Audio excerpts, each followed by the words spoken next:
Folks, thank you very much for your patience, and I can call this meeting to order, but just to inform the public, there was a scrivener's error as far as the printing of the agenda last week. It was pointed out that first order of business generally is to reconvene open session where we give a notice of recording, which we're required to do, and also the Pledge of Allegiance that was inadvertently left off. And then in addition to that, we have an update on the regarding the senior center lease construction.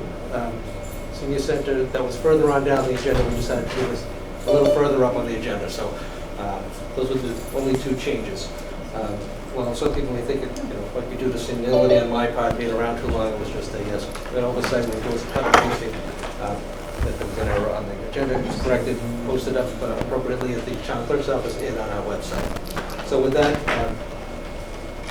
I'd like to read notice of recording in accordance with the open meeting law.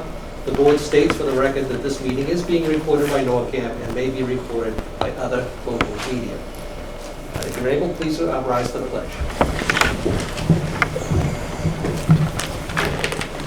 Pledge allegiance to the flag of the United States of America and to the republic for which it stands, one nation, under God, indivisible, with liberty and justice for all.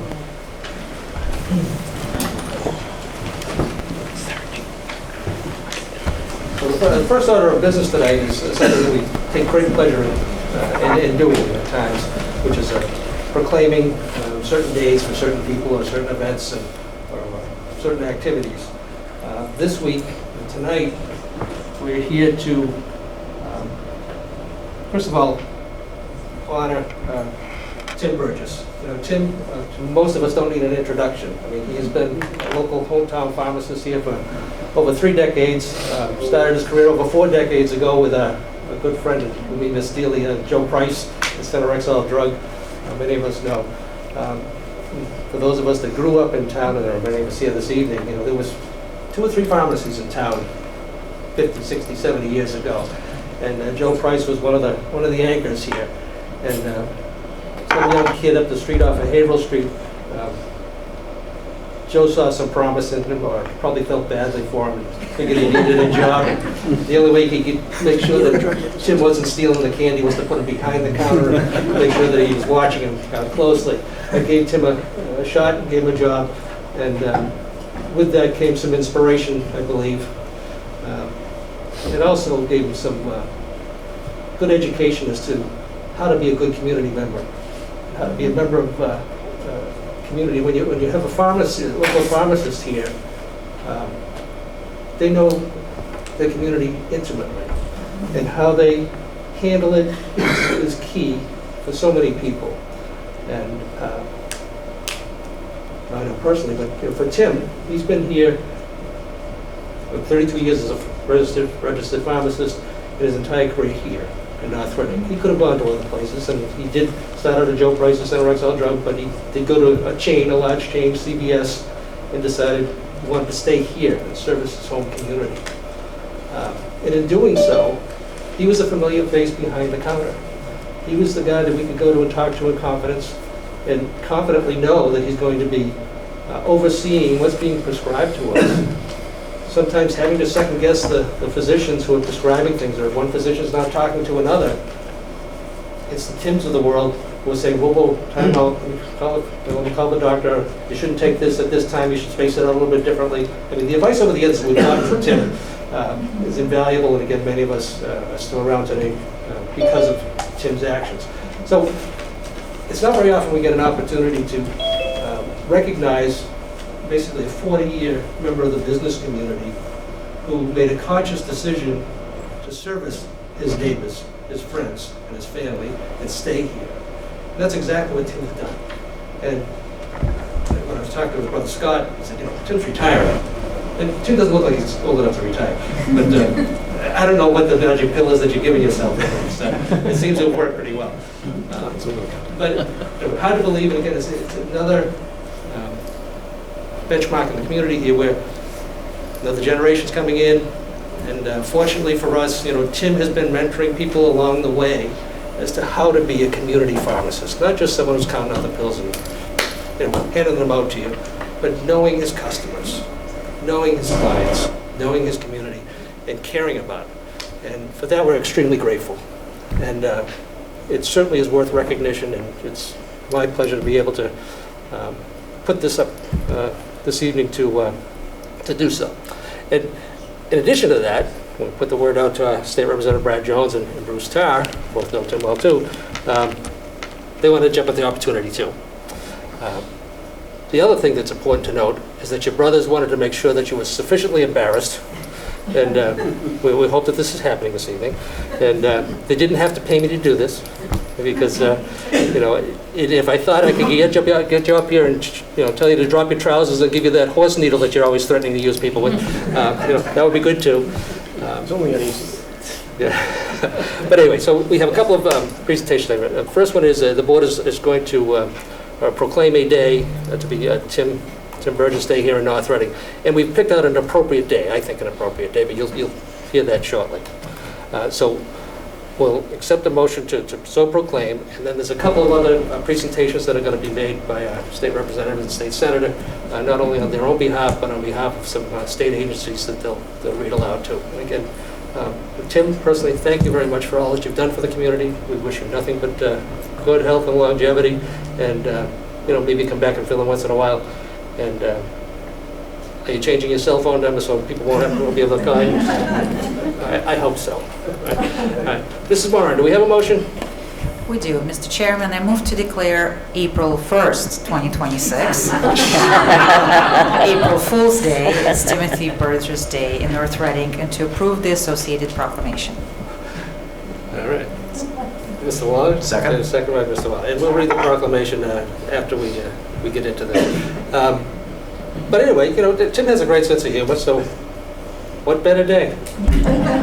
April Fool's Day. If you could give me, that's like the day before I retire on the 2nd. Retire on the 2nd. Give me that day off, that'd be great. It's all right. Well, you get to put up the banner at CVS.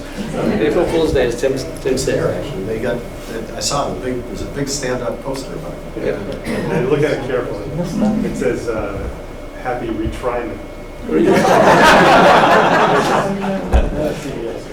try. I didn't read that carefully. So anyway, Mrs. Martin, you want to read the proclamation that we'll vote on? Yes. Proclamation. Whereas Timothy Burgess has faithfully served the residents of North Reading for more than 3 decades as dedicated pharmacist, beginning his career in 1994 and providing careful attention to the health and well-being of his patients. And whereas Timothy first developed his professional values while working for his mentor, Joe Price, at Center Drugstore in North Reading, where he learned the importance of compassion, rapport, and community-focused care. And whereas Timothy has long been known as the town pharmacist, offering knowledgeable and patient guidance regarding medications, proper use, and potential side effects, helping residents make informed health decisions. And whereas he is deeply respected by colleagues and staff, many of whom have grown professionally under his mentorship, with several pharmacy technicians inspired to pursue careers as pharmacists.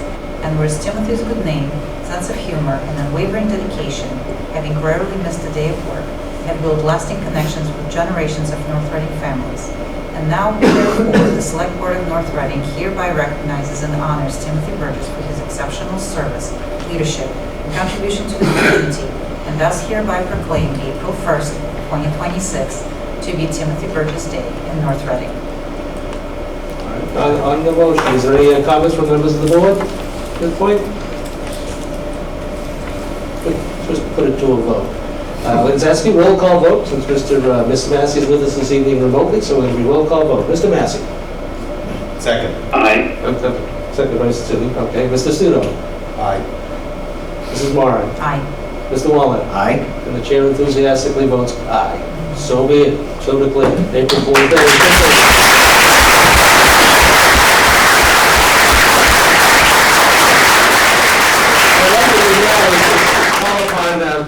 Representative Jones and Senator Tarr to come up and say a few words, first of all.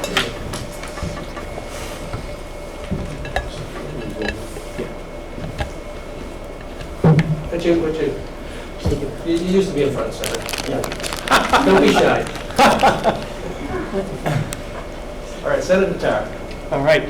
Well, thank you, Mr. Chairman, and thank you to the board for allowing us to join with you tonight in this recognition of one of the first people I've ever heard called a town pharmacist. I actually think that Brad and I are going to contemplate legislation to create that official title in Massachusetts, because were we able to create an official position for someone like you, Tim, we would do it every single day.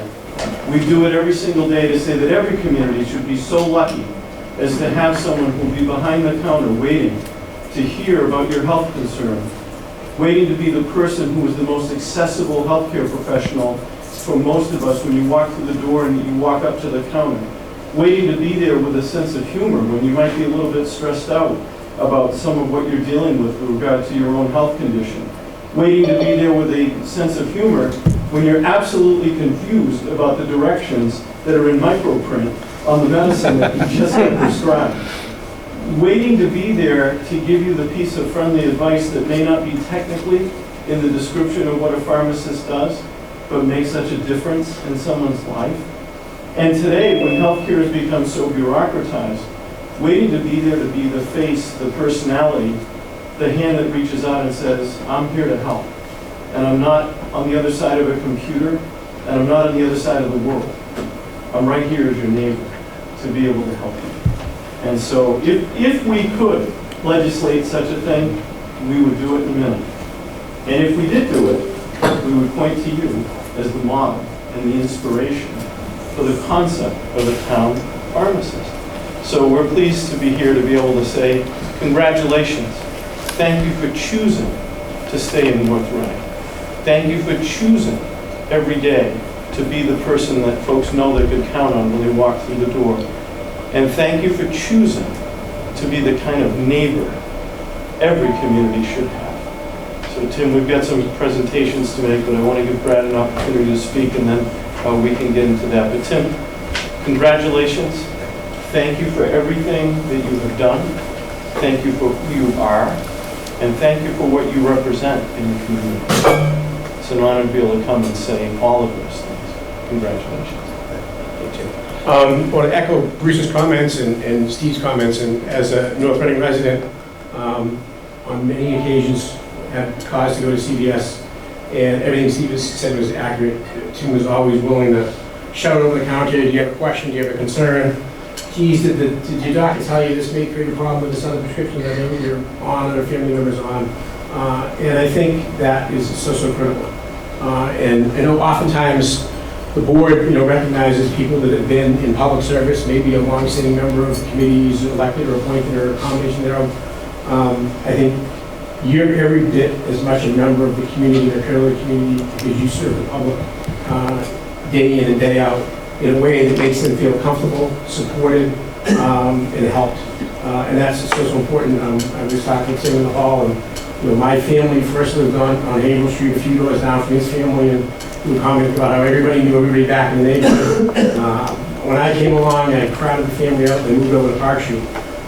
But he's just been such a welcome person to see. And I also want to commend the board for taking the time to recognize people, and I'm kind of big on this, before it's too late. Not that you're that close to what No, he's got plenty of drugs to keep on. But I just think it's important to recognize people, because it's important. I think it says a lot positive about the town, that we recognize the contributions people make, and that the contributions people like you make are the foundations of why North Reading is such a great place to live and make a family. So we have some presentations, and to speak to what an important accomplishment you've achieved in your years of services. We're actually here representing not only ourselves, but also the governor. So it shows that we can all kind of work in a bipartisan fashion. You got things done. So Bruce, you want to start out? Tim, you have brought together everyone in state government tonight. It's a rare thing. Very rare. A rare thing. But we have a couple of things from the Healy-Driscoll administration. I'm going to start by reading a letter, and I'm going to try to get through this as quickly as I can, and then Brad has the plaque, which has a little bit less verbiage, but is equally as important.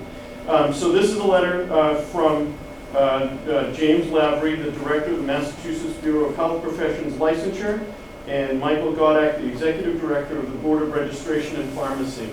And it reads, Dear Timothy Burgess, on behalf of the Massachusetts Bureau of Health Professions Licensure and the Massachusetts Board of Registration and Pharmacy, we are pleased to recognize and congratulate you on your retirement after more than 32 years of dedicated service to your community and to the Commonwealth. Since your licensure in 1994, you have served as a pharmacist and contributed meaningfully to the health, safety, and well-being of the residents of Massachusetts. Your commitment to professional excellence and to the responsible practice of pharmacy has strengthened the integrity of the profession and upheld the public trust. Your years of service reflect not only longevity, but steadfast dedication to patient care and to the evolving standards of pharmacy practice. The Commonwealth is grateful for your contributions and the positive impact you have made throughout your distinguished career. Please accept our sincere appreciation and best wishes for a fulfilling and well-earned retirement. With respect and gratitude, again, James Lavery, the Director of the Massachusetts Bureau of Health Professions Licensure, and Michael J. Godek, the Executive Director of the Board of Registration in Pharmacy. Brad? Great. A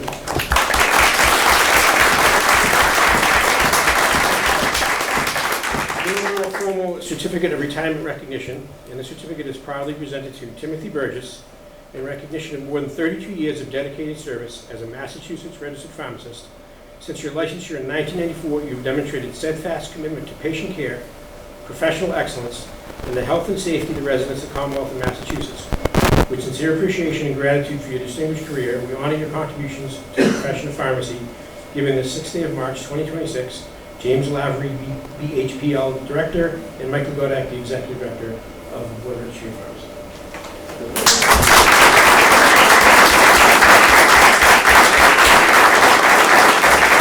They're not through. They have their own personal ones now, too. Go ahead. But wait, there's more. Yeah.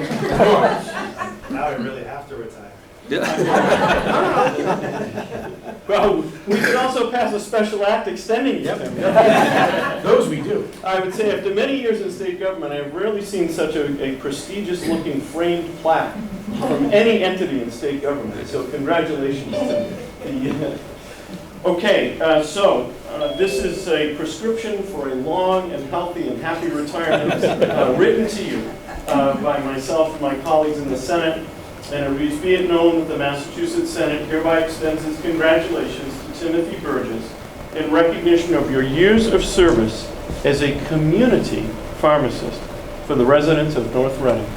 And be it further known that the Massachusetts Senate extends its best wishes for continued success, which means none of us really think we've heard the last of it, that this citation be duly signed by the President of the Senate and attested to, and a copy thereof transmitted by the Clerk of the Senate. And this is signed by Karen Spilka, the President of the Massachusetts Senate. It's attested to by our clerk, Michael Hurley, and I'm proud to offer it on March 16th of 2026 to an extraordinary community pharmacist.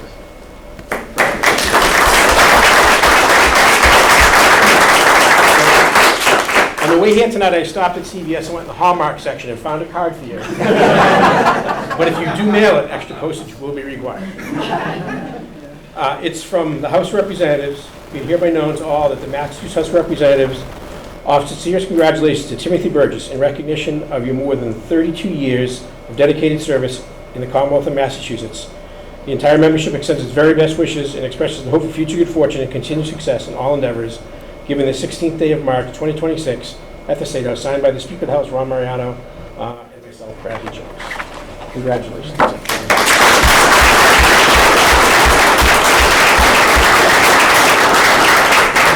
All right, so Tim, what's that? Do you want to do a picture with the board? Yeah, we're going to do that, yeah, but first of all, Tim, let's hear from you.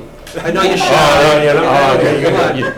It's so funny because I can stand there all day long and have hundreds of people come in and I'm fine, but small crowds, I just can't do. But I really appreciate it. It's been an honor and a privilege, you know, being a pharmacist for this town. Some of the best compliments I get are when somebody comes in and say, you know, Joe would be proud. And I've had that a couple times, and that just, you know. But I got to tell you that if it wasn't for my brother Chris and my brother Scott, they actually worked for Joe before me.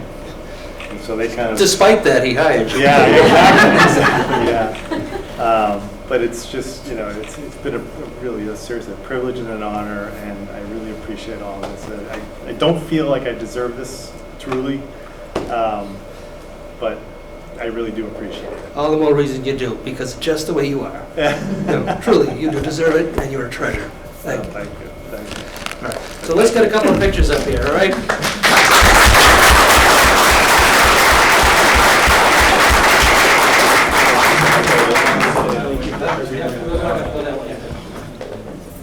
We're gonna go in here, Steve? Yeah, we may as well go in here since it's all-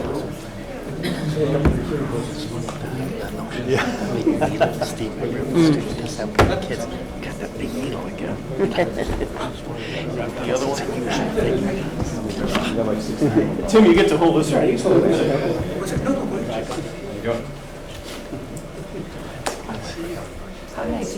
you so much, really appreciate it. Thank you so much. So what do you think, April Fool's Day okay? Yeah, you know, my technicians are gonna be like, nah, it's, because now it's gonna be all day long. Sure, let these guys go. Start on your left up there in the front, the gentleman in the orange. And then we'll go over here. Nope, I'm good. Did you just call me the gentleman in the orange? Take offense to the orange. I'm the one responsible for texting the picture back to his mother. Very important. All right, I think we got them all. Now we're gonna give you all these pile of things. Hang them in the office. Back up to the loading dock at Town Hall. They'll go up in the pharmacy, just so I can, you know, boost my ego some more with you. Thank you very much, I appreciate it. Thank you. By the way, don't feel compelled to stay for the rest of the meeting. You don't have to. I was at work at 7:30 this morning, and I'm just here right here. Depends on these guys, they're taking me out to dinner, I think. They are now. All right. Thank you so much. Thank you. All right, see you. All right, let's get You do this every day. That's it. You get it. She has to downhill sledding from here, so. I'll send it. Senator, Representative, thank you.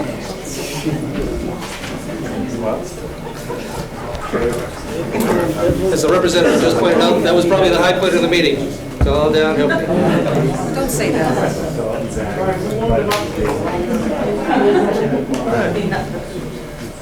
Yeah, thank you, folks. Mr. Gilberto, you want an update regarding senior center, lease construction? You have the floor. Mr. Chairman, through you, before we turn it over to Ms. Hartman, and I believe the DPW Director, Mr. Parisi, is also here. There was an issue with the audio. The meeting began, and I think NORCAM had the audio, but Zoom did not have it until we got to the Pledge of Allegiance, I think. So for anyone at home who was following on Zoom, Mr. O'Leary did make a statement that a revised version of the agenda was circulating here in the room that reflected the correction of us inadvertently leaving the notice of recording and Pledge of Allegiance off of the agenda. That was pointed out by a couple of residents over the weekend, in which we corrected on the website on Saturday. Appreciate everybody's understanding, and obviously we did in fact read the notice of recording and did the Pledge of Allegiance. So with that, we also adjusted the agenda to move the review of the senior center lease construction in response to a request up to earlier before the budget hearings, and that's where we're at right now. I'll turn it right over to you. I'll put this on to the slideshow. Ms. Hartman. And for, do you want to introduce yourself and Sure. your role in the town hall, but also for this process? Sure. So hi, I'm Lil Hartman. I'm the Director of Public Services. One of the departments I oversee is the Senior Center, and I was also privileged to be on the proposal evaluation team for the recent proposals received to potentially rent Senior Center space next fiscal year. And I attended a meeting of the Council on Aging Board this afternoon where that team's recommendations are finalized and endorsed by the Council on Aging. So I'm here kind of representing that whole group of people, many of whom are behind me also. So the next slide is something you saw a couple weeks ago. These are the 3 proposals that we received for potentially leasing space to support a senior center next fiscal year. The 3 received were Aldersgate Church, All People Church, and a property in Wilmington in the Cummings complex. Today we finalized evaluator rankings. These were all sort of scored individually and then brought together to come up with some averages.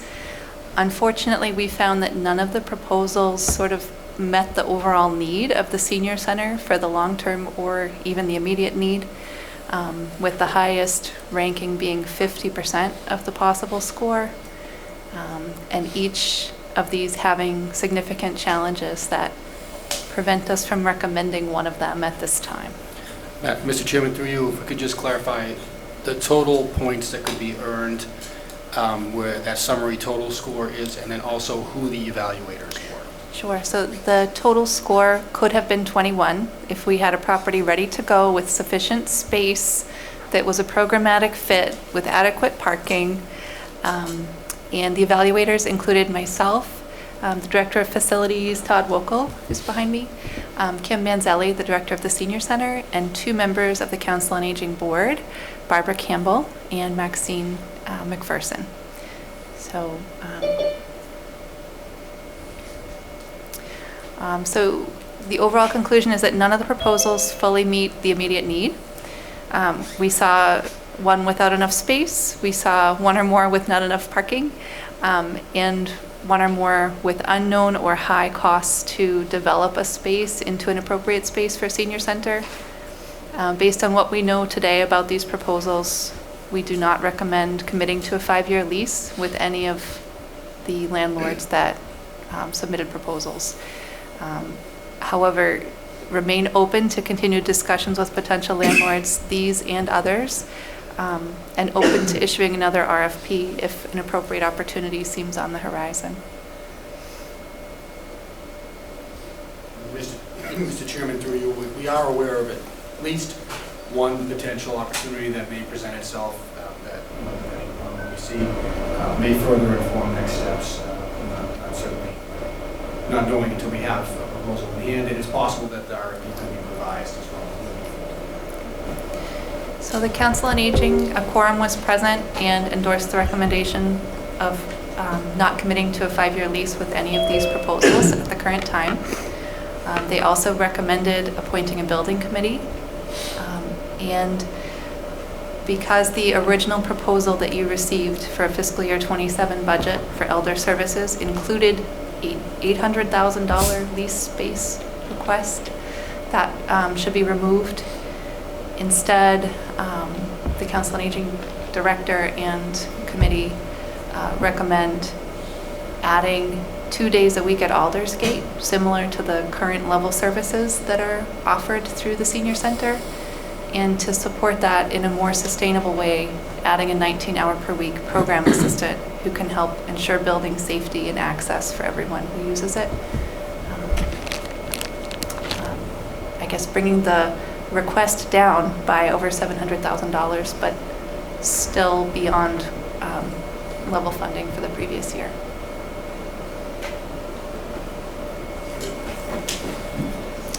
And just to let folks know, none of the proposals we received would have made space available this summer that's air conditioned and adequate in size for existing exercise programs to move. So Kim has worked with our library director to host some of those fitness classes in the activity room and to continue hosting as much as possible in the 3rd meeting house. Continuing to use these spaces that are air conditioned and a larger size than anything else we have available. There may be caps on registration over the summer to ensure safety and comfort within those spaces. And that's it. Very good. We appreciate the effort put in by the committee. First of all, the evaluating committee, as far as evaluating the proposals that came in, and then the Council on Aging's input in relation to how to move forward and identifying again what we need to do in order to just maintain current programming level. And we all know that this multi-location scenario that we're utilizing right now is a challenge. And again, staffing-wise, it's difficult to manage it and make sure people can adequately access and safely utilize these spaces. So obviously the board is well aware, since again last October we put the warrant on the article to look at this, the space needs, and we already know what the programming needs are, we already know what the space needs are going to be based on the programming. You know, as far as putting a committee together now, my rhetorical question is, what are we putting a building committee together for if we don't have a location and know what we're doing with it? Are we going to be leasing space and retrofitting somewhere? Or are we going to be talking, you know, new construction somewhere else? That's yet to be determined. I mean, the costs associated with new construction, we have an idea from the Facilities Master Plan Committee that for senior center, it's $16+ million, and for an intergenerational center, if we're going to go that route, you know, you're $30 million plus. And then we still need a site to do it. We're aware that, you know, we're talking about, you know, potentially doing an Article 97 swap or something to use access land that we already have. But again, that takes time, special legislation to do it. So I think what we need to do moving forward, again, even with the recommendation here, is, you know, modify our proposals a little bit, talk about it a little bit more internally, maybe put some more requests for proposals out. And again, we've had 1 or 2 people come forward since the last RFP. Let's continue to engage in conversation with them and have them put some proposals in for evaluation. But again, as far as putting a building committee together, I'm speaking for myself right now, I don't know what to charge the committee with. What are you going to build yet? Let's find a location and let's get that done. Let's get that determined. And again, we've got the process rolling here. This was first glance at what's available within the community, or just touching the community in Wilmington, right at the Concord Street line. But it's given us an awful lot of information as to really what is available for us, what we can and can't expect. Again, we appreciate the outreach and the proposals from both the Aldersgate Church and the All People's Church, who are looking to assist the community in meeting this specific need. And again, Aldersgate is still playing a role, so we appreciate that very much. But just personally, right now, I don't know what to form a committee for yet. Again, we already know what the programming needs are, and we already know what the square footage needs are. We just have to find a place to put it. And so let's continue to explore that. And again, this is not back burner. This is front burner, the front burner issue that we're not going to let up on, and we're not going to stop until we find a location for it. And again, we know that it's when we talk about cutting back on registrations, so we may have to limit people's access to these programs. That's a problem. I mean, first of all, we're a victim of our own success. You know, you're doing a terrific job here, and people are identifying with it and want to participate, and we haven't got the physical plant facilities to service those needs adequately and safely. So we recognize that. From a budgetary standpoint, it doesn't look like a lot of money, but right now we've got a $600,000 or $800,000 deficit that we need to plug a hole. We need to figure out how to realign things, and we'll make every attempt we can to at least maintain the level of programming we have now, and to offer assistance to ensure that it's done in a safe environment to do so. But again, no promises this week, because we've got this week and next week to put this thing together, put this budget together, and see what we can come up with. But again, we appreciate the effort, we appreciate the interest. The commitment is here. I think I speak for all members of the board. Again, if members of the board have any other comments, and again, that was just my own comments in relation to a building committee right now. I don't know what to charge you with. I don't know what to tell you to do, but that's me. Any other comments? Mr. Studo? What was the consensus, like, unanimous for some of these? Like, was there any differing opinions that we should know about? The averages sort of reflect where about everyone was, but there were some who rated some properties higher than that 50% of what we were asking for, I think based on potential. And people with varying levels of interest in going back to these same proposers to get more information or to develop a proposal that better meets the overall needs. Maybe what they proposed wasn't well adapted to our whole program, and we would have to work with them. So I think the committee was willing to in addition to thinking of other properties that weren't submitted, continue working with these to see if we can get better proposals in the future that really meet the full need. Others were ready to say, no, we're done, we need a building. I'm not the chair. Okay, Mr. Gilberto? Through you, so this all, and I thank the evaluation committee, they're under no obligation to conduct their evaluation of the proposals in a public setting, but they proactively chose to do so at a posted meeting of the Council on Aging. So, that certainly will be captured in the minutes and was done in front of a quorum of the Council on Aging. I was at that meeting, and my recollection is that one of the 5 members felt that not moving forward with one of the proposals was going to delay things in terms of the track of going to getting a senior center to be available as soon as possible. And also indicated in their comments that they would certainly go along with the other 4 requesters. But I did hear that comment, and I think we can all understand that feeling. This was a good faith effort to try to find out what was available to us. We heard from 5 or 6 different entities that were interested. 3 of them ultimately submitted proposals. One of them, depending on who you asked, 2 of them were kind of coached into submitting proposals and weren't that confident in what was submitted, but did so anyway because they understand the pressure that we're dealing with. But unfortunately, it just seems that to have your best option only get 50% of the points is certainly not ideal. The budget that was proposed by the Council on Aging was a good faith proposal to plan to lease properties at some point during fiscal year 2027 for a 5 or more year period of time. They're going to need to amend their budget now to maintain the 2 days a week. Should we be able to reach an agreement with Aldersgate to continue doing that? We're hopeful that we will be able to. And we're going to need to consider that as we move forward with balancing the budget as we indicated at the beginning here. So hopefully that answers your question. Mr. Studo, Just follow-up? one other comment.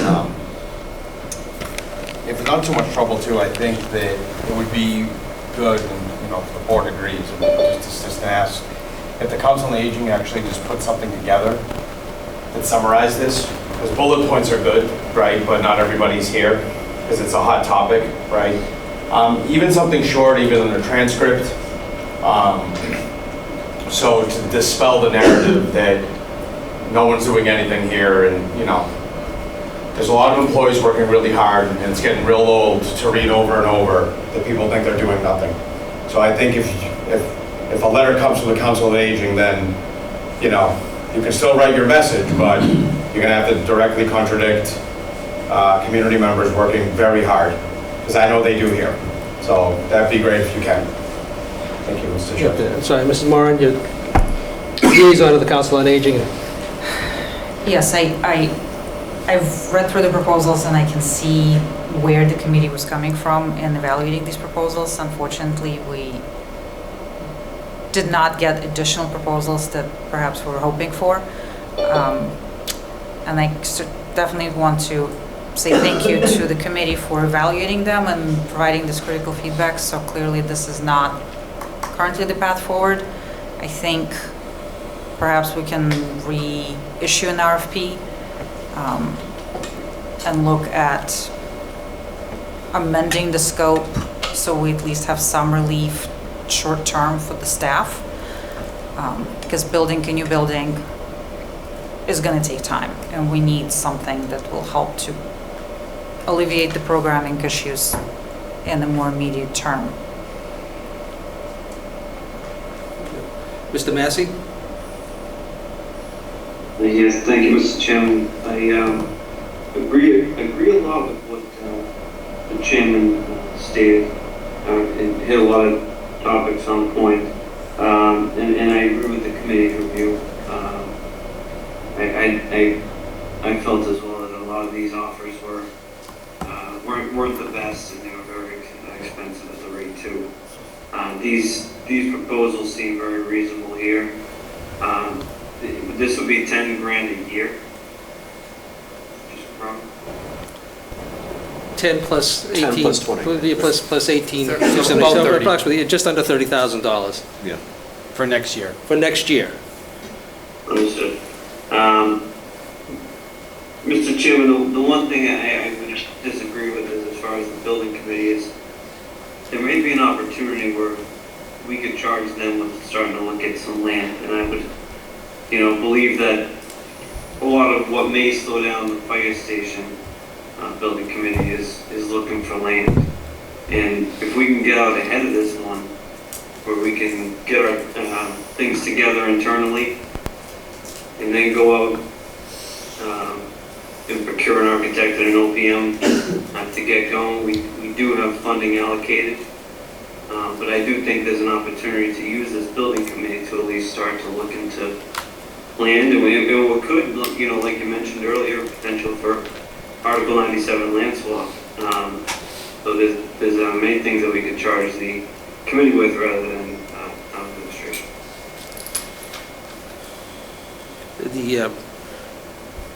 The only thing about, if we're going to go new construction, we have a pretty good idea, $16 to $30 million is an awful lot as well, even if we use land that we currently own. And it might take some special legislation to get at it.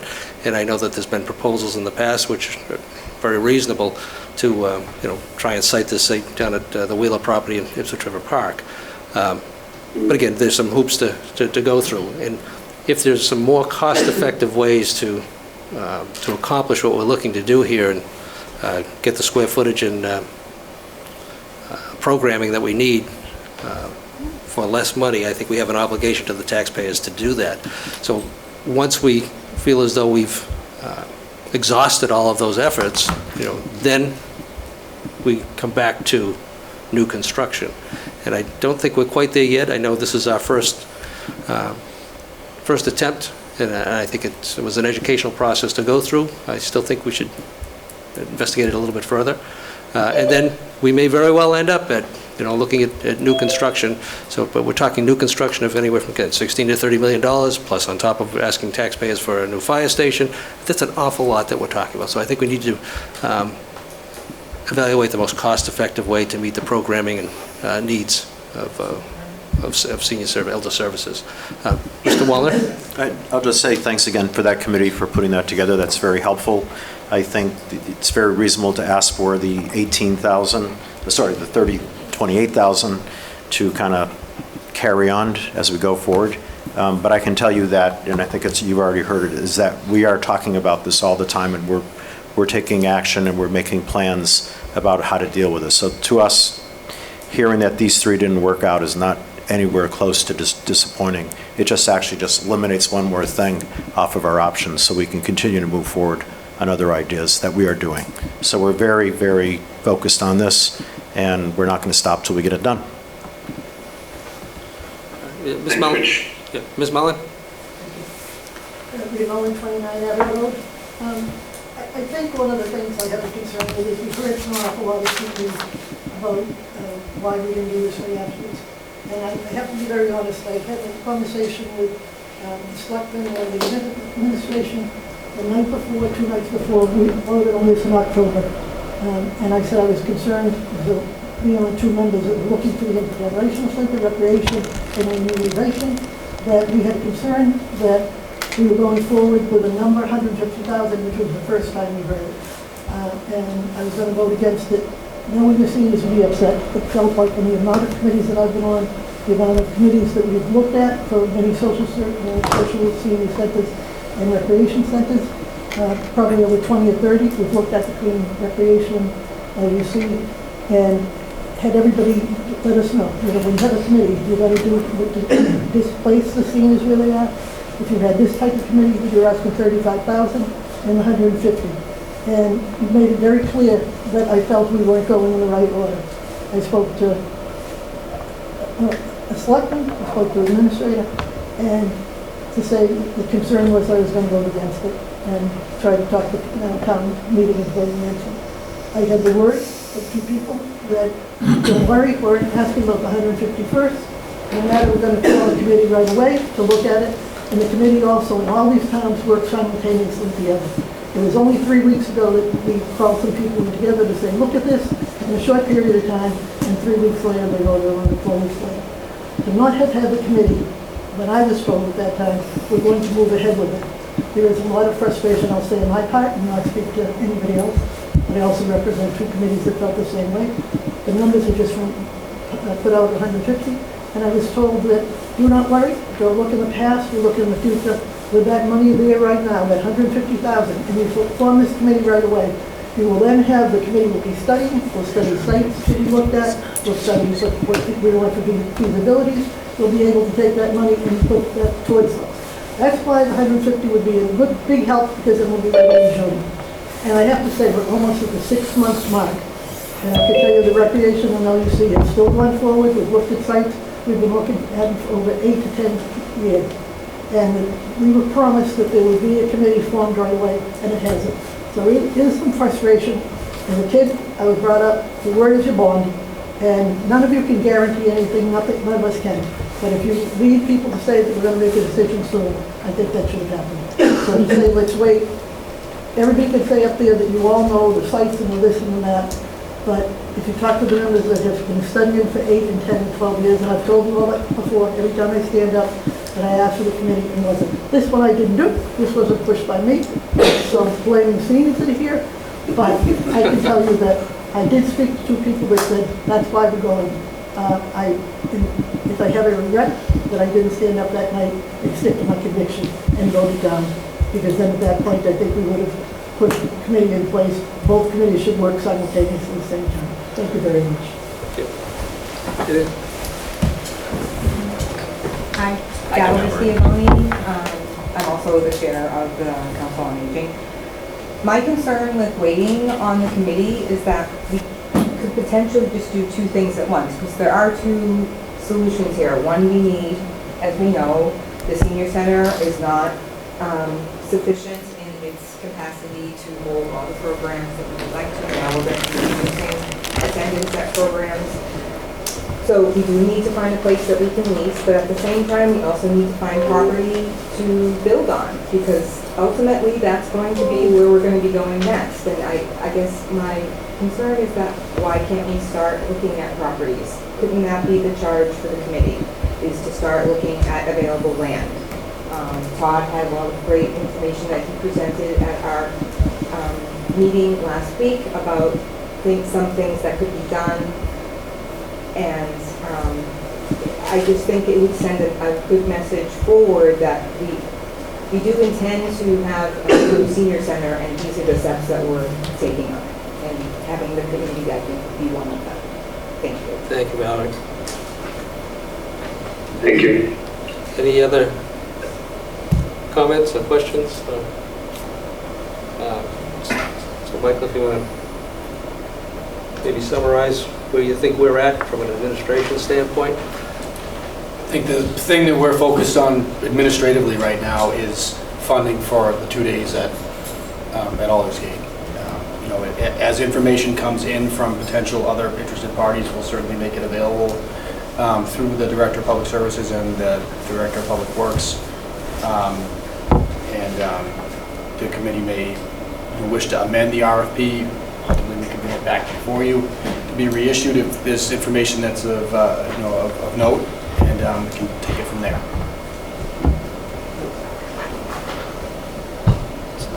Yep. I'm sorry. The Bird's Meadow, 260 Max, I think. I'm just curious, I'm new to the town, so at town meeting I was there when the vote, which was voted for $150,000. It's not easy to get a positive vote like that at town meeting. And then my question is, if you don't go forward with forming something, what happens to that? Is that $150,000 still allocated for? That was a separate article, right? Yeah. So that $150,000 is still available. It was appropriated under a separate article, warrant article, so it doesn't expire until the end of the fiscal year. It's sitting there waiting to be utilized. And again, the primary purpose of that article, if I recall correctly, was to engage with brokerage services, if need be, to help us engage in the process. That was a $30,000 article for leasing. $30,000 for that, okay. Yeah, there was a separate article for planning for construction of an intergenerational senior center. But that is correct. The funding is there. I don't think it's been accessed for any purpose at this point in time, nor would I expect it would be until we were into a planning effort. And it will continue to be available until such time as it's expended, or a decision is made that it's no longer necessary. But that'd be years from now. Yeah, so the money's encumbered, it's there, and it's available. Yeah. Any other questions or comments? And I know it's disappointing that we're not able to truly move forward, but we are attempting to get some additional insight as to availability of space and additional spaces, and we're going to continue to work on it on a fast pace, on a fast pace here to get it done. We're not looking to drag our feet on anything, but we're also not going to waste the taxpayers' money unnecessarily. And we want to spend it on something that's going to be useful and something that we put forth for a proposal that we hope the town meeting would support. So again, we're looking to do it as quickly as possible. The commitment is here, remains here, and we'll stay focused on it, as Mr. Wallner pointed out. Yeah, I think we're all set, correct? All right, so I thank you very much, and I thank everybody for attending. I have no idea what the weather is out there, but again, we have some of the people who didn't show up tonight because it's supposed to be heavy winds and rains, and same thing in some of our department heads are going to be making presentations virtually this evening because of the impending weather. So again, we appreciate everybody tuning in. We appreciate people paying attention, and we look forward to your continued input and comments, and we will continue to try and move this forward as quickly as possible. Thank you. Departmental hearings. Mr. Chairman, through you, could we perhaps ask the members of the Finance Committee to introduce themselves? Because there are folks from the public who maybe don't know all the members. There's a couple of newer members. Sure, yeah. I have.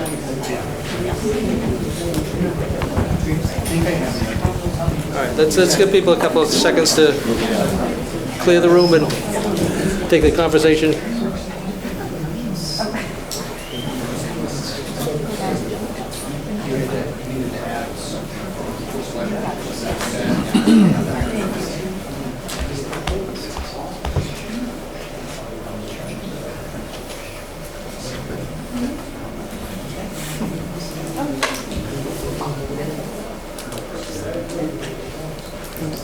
If we could continue the conversations outside, please.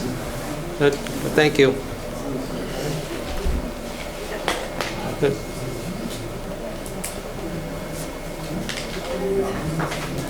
All right. Hillview, that's a good suggestion. Mrs. Hurlbut, would you maybe have your members of your committee who are present and virtually just introduce themselves and say hello? Mr. Gilberto suggested that maybe some members of the Finance Committee kind of introduce themselves, because not everybody knows everybody. Mr. Chairman, through you. There was some feedback that some of the questions are very, helpful and engaging, and folks are asking who the Finance Committee members are, because not everybody knows all the Finance Committee members. So we'd love for you to introduce yourself. So you may want to grab the microphone. Start down there? Yeah, why don't you move the mics down here and move that one down a little bit, Tony. Okay. Start down there. Hi, my name's Janina Briano. A former member of the school committee. Former member. Dedicated public servant who has come in for combat duty and joined the Finance Committee. So, thank you. Pretty much, thank you. Well, my name is David Cross. I am Vice Chair of the committee.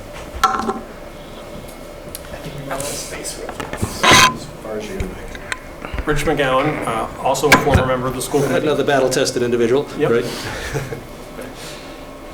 Just speak loud. Yeah, just speak loudly again. No.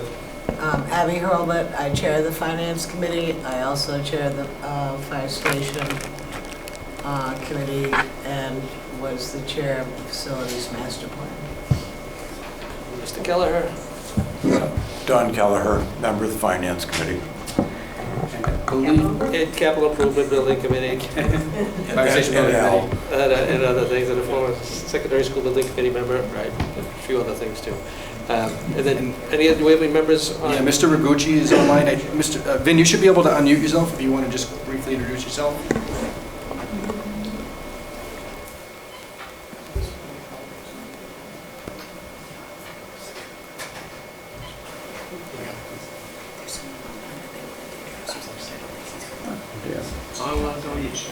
Full member of the committee. Oh, go ahead, do it again, Vinnie. And Vinnie is on the Water Commissioners as well. Right, so Mr. Ragucci, I was on the Water Commission and has now graciously stepped up to serve on the Finance Committee. Any other members? Leo's on. Leo's. Oh, okay. Leo Schranz. There we go. Leo, hang on 1 second, all right?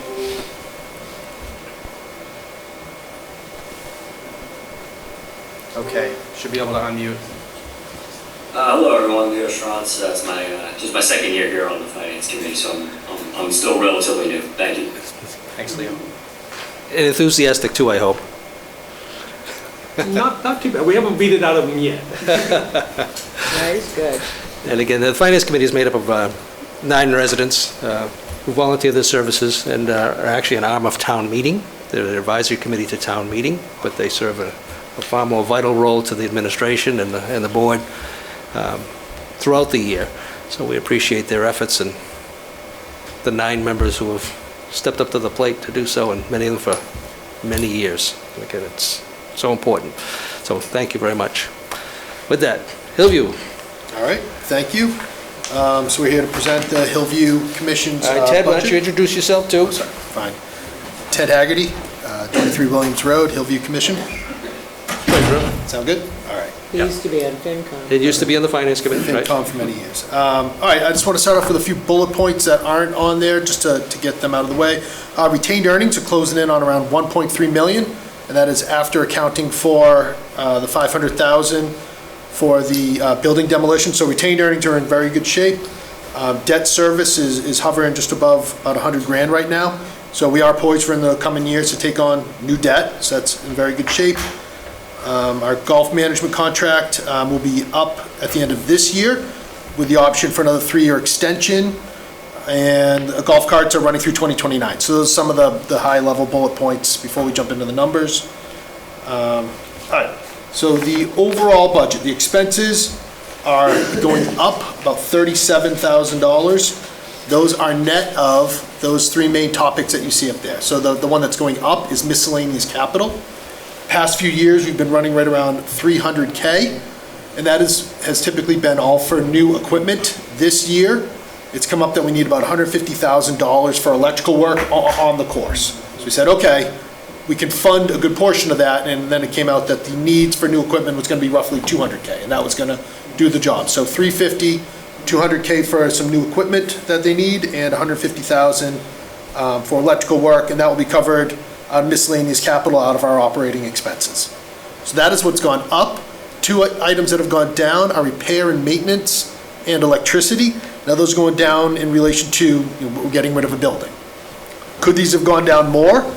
Possibly, probably, and if we see that that's the result of this year, in next year's budget they'll come down even more significantly. But right now we're leaving them in there with just going down by those amounts. So those are the key movers. Everything else is very, very basic and standard. It's according to the operations of the course.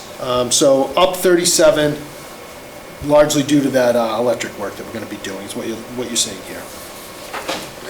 Any direct questions? Revenue, we didn't raise prices this year, but we're still expecting a slight uptick. Weather permitting. So that's what we're looking at.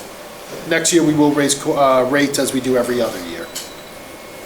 Okay, and just in relation to, this is an aside, timing, I know that we've extended the lease of the tenant. Yes. Through August or August 7th. August 7th? So we have 1 month of income coming from them, and then they're out of this numbers. Okay.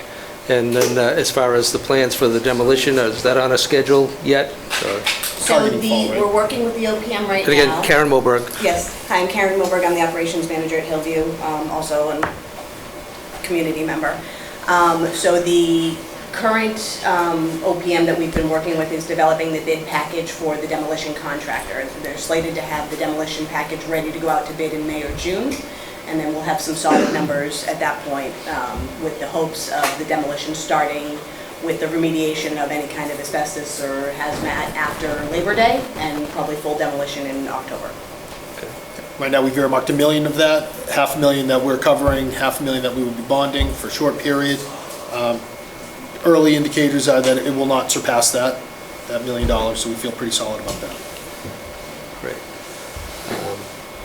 Finance Committee, have any questions at this point at Hillview? And again, it's important to know that Hillview is an enterprise account. It's self-sustaining. It's not, it doesn't cost the taxpayers a dime, which is a wonderful thing. And again, for 30 some odd years, 38 years or so, we think, oh, no, it's going on 40 years. It's coming at 38 years, 1988 we took it. So for 38 years, it hasn't cost the taxpayers a dime. And again, it certainly has returned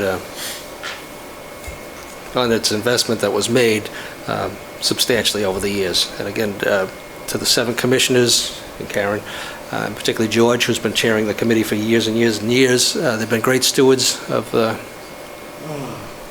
public's purse strings, in that it hasn't cost us anything. It has reinvested in the community in the forms of Ipswich River Park, the turf field at the high school, and other things. And again, the bonding has now fallen off, and we're now looking for some other projects. But first thing first, you have to take care of the course.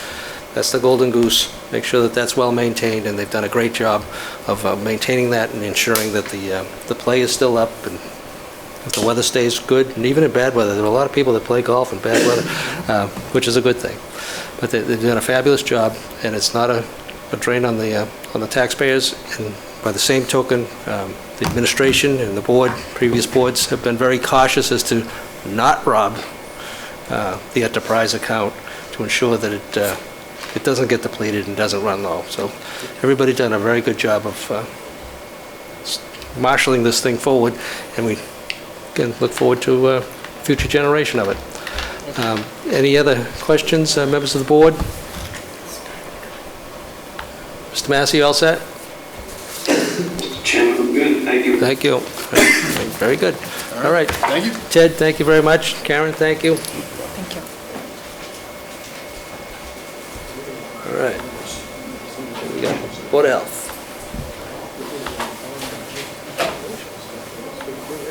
Okay.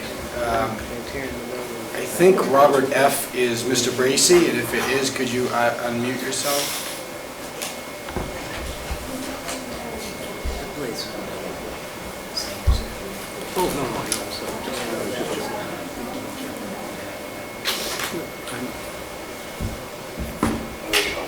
Can you hear me, Mike? Yes, yep. How are you, Bob?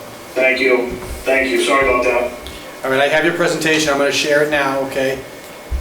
Okay, thank you. And then you should see it on your screen as well, so you can just sort of tell me when you're ready for the next slide. Okay, thank For you. those who don't know, Bob Bracy is the Director of Public Health and the Health Agent for the town. I can see it. Thank you, Michael. Great. So, Mr. Chairman, members of the Select Board, Finance Committee, Mr. Gilberto, thank you once again for allowing me this opportunity to present the Health Department budget FY 26.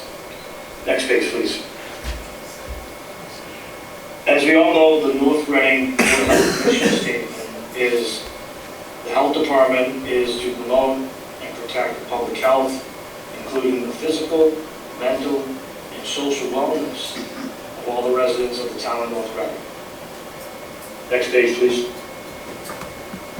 The Health Department performance workload indicators are the salaries of a full-time health director, administrative assistant, and a part-time public health nurse support the elements of the Health Department. In addition to the full and part-time Health Department staff, the department also employs the following contractual and special services consultants. We have one Title V plan reviewer, we have one Title V soil evaluator, and we have one regional inspectional services inspector, which is funded by the Massachusetts Department of Public Health Excellence Shared Service Grant Program.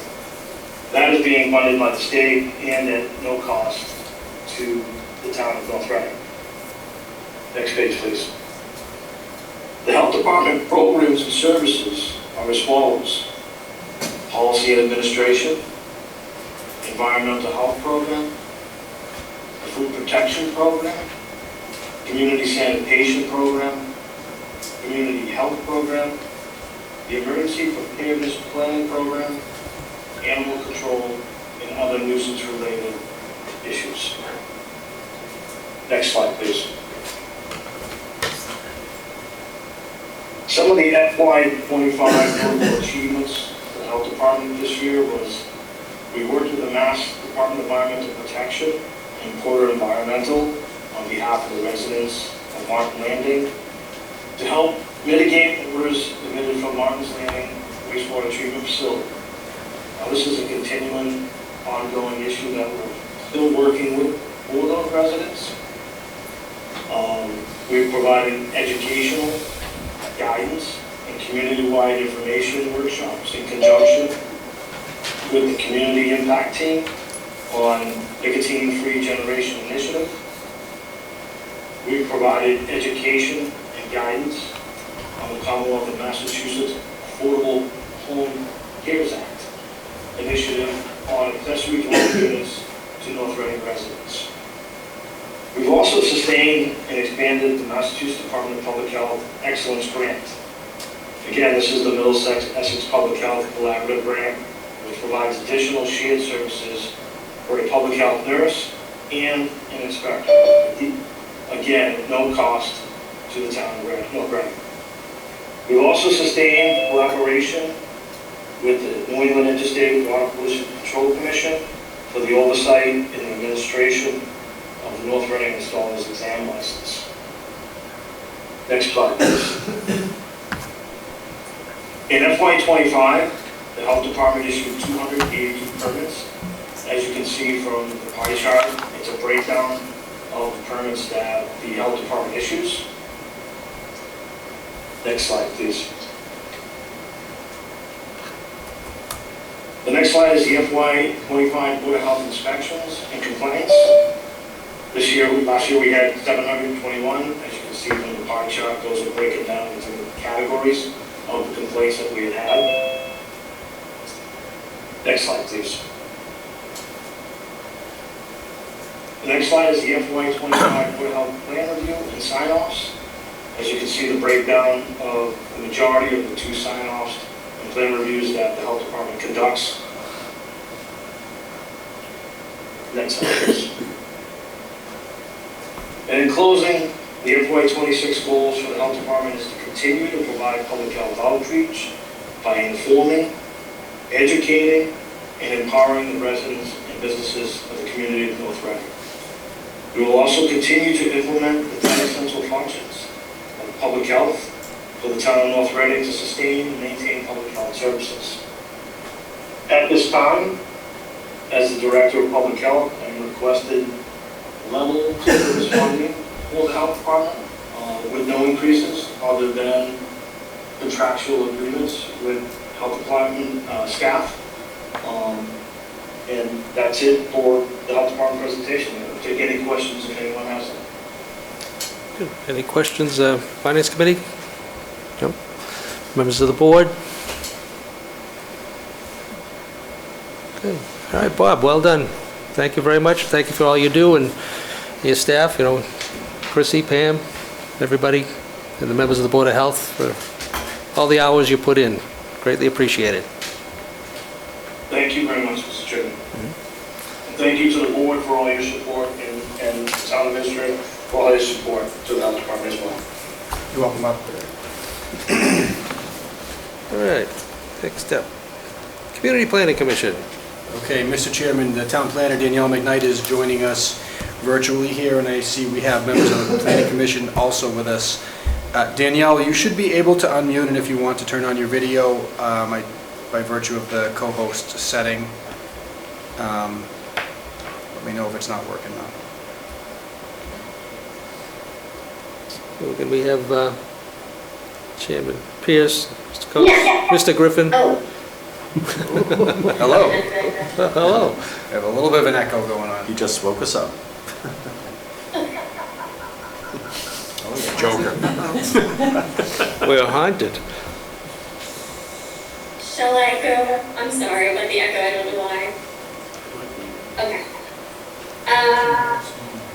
So, unless you're told me otherwise, I will focus on the one, I was going to turn on my video, but I don't have to, that's totally fine. I can, and I have your I'll presentation. focus on the one change that's proposed to the budget. I'm happy to answer any questions about anything else taking place this year or planned for next year. So our budget is a level services request with one exception, and it will be for the Economic Development Committee. Next slide, please. This would be for a marketing website intended to foster a business environment that's supportive and serves to attract new businesses. The website would have information on all North Reading businesses and would profile select businesses each month.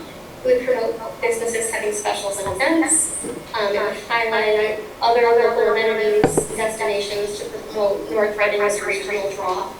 Funds would allow for content creation by a consultant, frequent refreshing, and website posting without advertising or needing to use an app like domain name for free. Next slide, please. The work would be done with a consultant. The EDC has met with Creative TK, a Reading North Reading Chamber member. Over several months in 2025, they worked with the EDC to demo offerings for municipalities for economic development and business community support. TK offered 2 scopes of work for projects that could be done with the funds the EDC already had available, $10,000. But the EDC members agreed that they preferred a more robust project that included consultant help with content creation. The EDC is aware, next slide please, sorry. Next slide. We're getting a little bit of feedback here, Danielle. I think they're working on it. Okay. Danielle? The EDC is aware of the current budget environment, but feels the project is important. The EDC also understands the town might prefer to fund this as a warrant article if funded. They would use a one-time allocation to build in several years of support, hosting, and content creation as part of a lump sum if they need to. However, they prefer continuous operating budget support. And no other budget changes are proposed for the planning department budget. But I would be happy to answer any questions about the EDC project or any other current or proposed CPCs. I don't know if any of your members of Chairman Pierce, is there anything you'd like to add in support of the recommendation?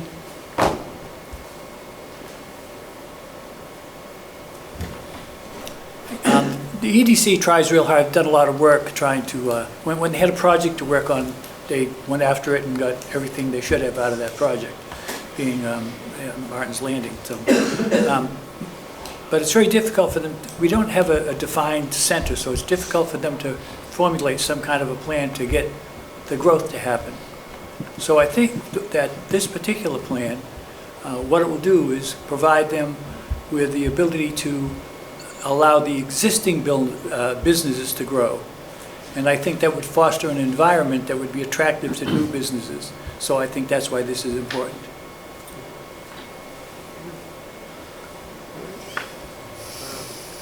Finance Committee have any questions in relation to the proposal? Or? I'd be interested in knowing how many new businesses besides things like Amazon have actually come into our fair village in the last, say, 2 or 3 years. Ones that, say, employ less than 10 people. I'm sorry, what was the question? How many new businesses have we had in the last 3 years, other than some of the more obvious ones like Amazon? And that's not even in North Reading, so. No. I mean, how many have we attracted, and are there some other caveats that are necessary in order to attract new businesses? For example, a packaged sewer plant on Route 28, et cetera. So I'm not quite sure that what EDC is looking for really does the job in and of itself. I guess that's what I'm saying. Whoa. As far far as the numbers of new businesses currently, I don't know other than Brent Workwear and Santa Fe Burrito. I know there are other businesses, but I can't give you the number right now. I just don't know. I can get that to you though. And do you really feel that, I mean, are there not some other things that go hand in hand with what EDC is suggesting as a program to attract new businesses? Are there not some other objectives that really need to be thought about? And I believe I mentioned the package treatment plant, for example, potential on Route 28, et cetera. So I don't think it's just that we don't throw enough beer blasts. I think that some other issues that discourage people from moving their business into North Reading. Well, you're absolutely right. I wonder how we look at those and what we do to put that into the basket as well. Mr. Pierce? Yeah, I'd like to point out the workwear company Brunt, who has taken over the Joe Fish building. Yeah. They've also got property out on Concord Street. Yeah. We're going to be their national headquarters for that Right, particular right. company. Not in North Reading. They go to Wilmington. It's over the line, isn't it? No. It's over the line in Wilmington. Maybe that might be. I don't know. I thought. Yeah, they're moving to Wilmington. No, I know where Joe Fish Yeah. is, but the big. That's going to, well, that Joe Fish building is going to be their primary store. Right, and their only store. Right? I think it's their only store.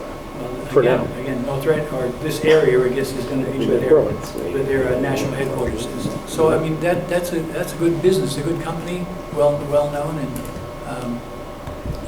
why did we get them? I think they were attracted to this location. Right, but they're moving that headquarters. They're moving out? They're moving into Joe Fish for their retail outlet, Right. and then they're going to be moving their headquarters to Wilmington. They already have the headquarters. There's a giant sign up. Right. Looks dashing. All right, Mr. Griffin? Yeah. So we've talked in the Economic Development Committee, we've talked and we kicked this around quite a bit. We've talked about all these issues that you guys are bringing up. One thing that we felt at the EDC was we didn't really have a tool. We had no form or no way to reach out into the community. And when our budget came up, which in 26 was for $10,000, we had deadlines to either spend that money or return it back and not spend it. So we chose to not spend the money for 2025 to keep that in holding in hopes that the money that we spent was well spent. But we know that when we talk to the vendor and the people who are going to maintain the website and all that stuff, we would need a little extra money to do that. So by holding off with the prior budget and then approaching the 26 budget, that gets us to 20,000. So requested 25,000 because we felt that the 25,000 would be more than enough to, one, set that the site up with all the ideas that we had, you know, Pat and Dave and Maria, and when we get together, we talk about a lot of stuff. So really the 25,000, just so you know, isn't really, you're not asking, I mean, you are asking for 25,000, but it's really a net of 5. You're really looking at 5 because we didn't spend anything, we didn't spend any money in 25. We're proposing in 26 that it, the 10 would have already been there anyways, because that's what the CPC asks for, and then we asked for an additional 5. So the 25,000, really the ask is an additional 5. Because we knew that if we threw 10,000 at it, we would have wasted that money. We wouldn't have got any support that we needed to launch the project. So we just figured that little extra money would support the project ongoing. Because the last thing we wanted to do was start a project and not be able to finish it and move on and have it self-sustaining and maintained. So that's kind of the premise of where that all came from and how we came up with the $25,000 number. The question I have is the $25,000 the seed money to set up and establish what's needed? Is it going to be $25,000 to sustain it, or is it going to be $10,000 to sustain it moving forward? Right. So, good question. So when we first looked at it and we first unbundled that, the thought of doing this for outreach for business in North Reading, we knew that the 10,000 wasn't gonna do it, right? So the next 28, we're probably gonna be looking at like a $15,000 budget ongoing for this economic development project. So the money that's there now, some of it was banked, some of it was scheduled for this year. We're looking for the extra 5. If we go next year in 2028, we won't be looking for 10, we'll be looking for 15 for that. Because what that's gonna do is that's gonna maintain the site, that's gonna create traffic on the site. Right, that's what I mean. Yeah, So you're looking to establish, and again, I appreciate Yeah, the fact yes. that you didn't spend the $10,000 because it wasn't going to be wisely spent. Right. And that's terrific. But what you're looking for is $25,000 in seed money to get this thing up and running and to a point where there's going to be more traffic, more attractive for people to Right, to and log it's on. really like a one-shot too, like, so we knew that, I just want to know, what are we forecasting for expenses moving forward in order to maintain it? Yep. But, I think you've answered, yep. Mr. Chairman, through you, so just to be clear though, the 25,000 is a project budget. It's to set it up. So no, that's not, no, the 25,000 is to set it up and to maintain it. And I believe, For Danielle, if you could help me with this, did we talk about maintaining it for the first year? So there were a few ways we could set it up. Can you still hear me if I mute? Yep. Yes. Okay. There were a few ways we could have set it up. One would be if we knew we just had a limited budget for 1 year, we could build in maintenance for the next 3 years or 5 years, depending on how much we wanted to budget for that, if we knew that there was no guarantee of future funding. Okay. And the dollar amount reflects what, Danielle? So the dollar amount could be a $25,000 project. They would do a larger and more elaborate project the more money we had. So we could do a $25,000 project and within that build in, a 3-year maintenance and hosting allowance. If we knew we would have future funding in coming years, which we know that there's no guarantee of, then we could, count on future money to continue to host it. But the EDC agreed that if we had to build it into the 25,000, we could. And after 3 to 5 years, we would probably want to move on to something new anyway. Okay, so as far as Mr. Griffin's points, as far as looking for an additional $15,000 in fiscal year 2028, yes or no? I think that's one option. I don't know that we ever talked about amounts quite that high in future years because I did communicate to the EDC, from the town administrator who was pretty clear that there was no way that we could guarantee future funding in future operating budgets, but it is definitely something the EDC would prefer to see, which is why they wanted to start this request as an operating budget request rather than just go right to a warrant article. But they would be flexible with setting it up in different ways. If funds were limited strictly to this 1 year, they would find a way to build it in. So, through you, Mr. Chair, if I could just restate that, Danielle, are you saying that if we just say 25,000 as a separate warrant article, as a one-time expense, you could build the site differently than you might like to, but then also build in 3 years of maintenance included in that $25,000? Yes, that was actually one thing we spoke to the consultant about. Even if we only had 10, she could have built in a few years of maintenance. It just would have been a much smaller site with less content created, for us, and much more work for the EDC versus the consultant. But yes, we would be able to still do a $25,000 project with a few years of maintenance built into it. Okay, thank you. Yeah, Mr. Gilberto? Should I just ask the finance director, who has been with us this evening virtually, Lorian, could you just clarify the history of the appropriation for this topic? Yes. So for 2026, we did not fund the $10,000 for EDC. Right. There was money in 25 that they wanted to carry forward. The difficult part about containing this in the operating budget is that in order to carry it, if you don't know what you're going to do in that fiscal year and you want to carry it to the next fiscal year, you need to know a vendor. You have to have a vendor in place, put a requisition in place. in order to carry it into the next year. We can't just simply carry it without knowing what it's going to be used for. There are strict accounting rules. So that's why I suggested, and Mr. Gilberto did as well, that this is better served as an article, because if you can't accomplish what you want to accomplish and you have trouble determining your vendor, you can carry the funds from year to year to year and then supplement with additional appropriations as you need to going forward. Mr. Chairman, Just to get it. just Yes, I add, understand that does make a lot of sense. and if I could just add that while we were having discussions in December and early and maybe even the middle of January about a warrant article as an alternative, that was before we had over $800,000 in expenses beyond our budget for snow and ice removal this winter. And so that is going to put a tremendous amount of pressure on free cash and the use of free cash at June town meeting.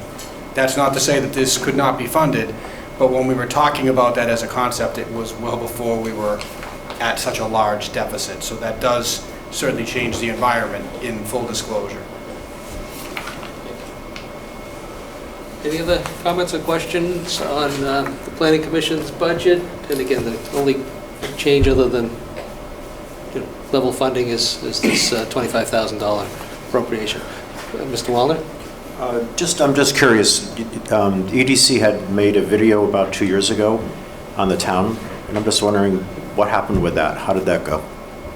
Is there a count to it? It is done. It's on the town's Facebook page and is linked to our website too. It's out there, so I would, of course, any opportunity we have to share it is a great opportunity, but it is out there. Is there a count being kept? Usually those things, people click on it. It adds I up. don't know if you're able to do that through Facebook, but I will find out. Okay, that'd be good. And then second, can someone just explain what is characterize the current EDC? I have no idea what it looks like these days. I'm sorry, what was the question? To characterize the EDC, what does it look like these days?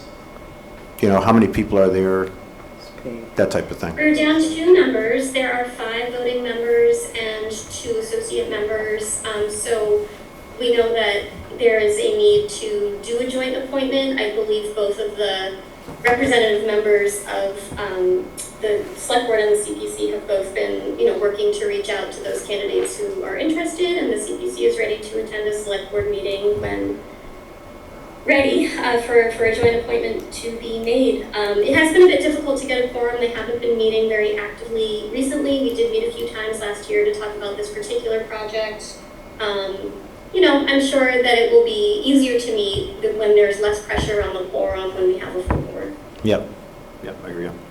As far as the project is concerned, I think I'd like to hear about it again and not at a budget meeting, just to be able to support that. I don't fully understand it, so I think it'd be good for the EDC/CPC to come back and show us what that is, and if it ends up being an article, maybe that's appropriate at the same time.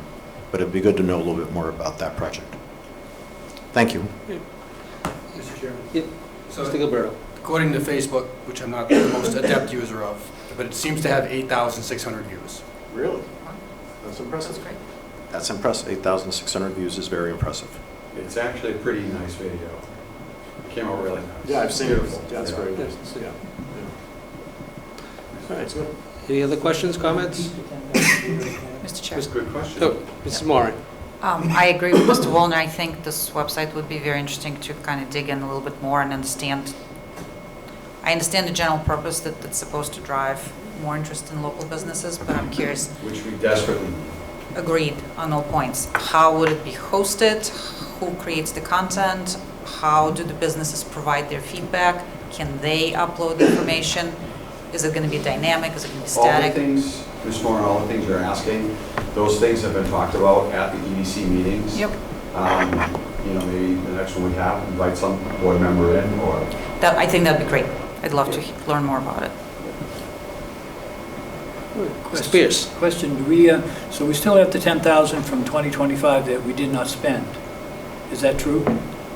I defer to the... So at this point, we do need to give that back liquidate the purchase order because we had encumbered that money specifically for this particular vendor for a project, and then the EDC decided it really was not enough money to do the project that they wanted to do. So that will be liquidated and given back. So that's part of the annual budget, or is it a freestanding article? That was part of the operating budget For 2025. Fiscal year 25. Fiscal year 25. FY 26, I think? No, 25. 25. Last year. All right. 2 years ago. Lorianne, can you just give us a hand as to what needs to be done? Or what can and can't be done? I'm sorry. Mrs. Galvin? Yes. Yeah, I think Danielle and I are on the same page. What year is that appropriation in? Is it 24 or 25? It was 25 carried to 23. Okay, thank you. All right, and as far as the need to close that out, Lorianne, is that imminent or is it choice?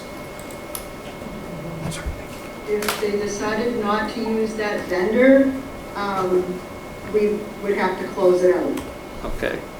All right, so it's encumbered to a specific We do vendor. intend to close it out because the project won't be done with that scope this year. We do intend to use the same vendor, but it would be a different project budget, and we would need more than 10,000. So. Okay, so I'm just not clear, Lorianne. So we can't keep those funds encumbered to the same vendor and add to it?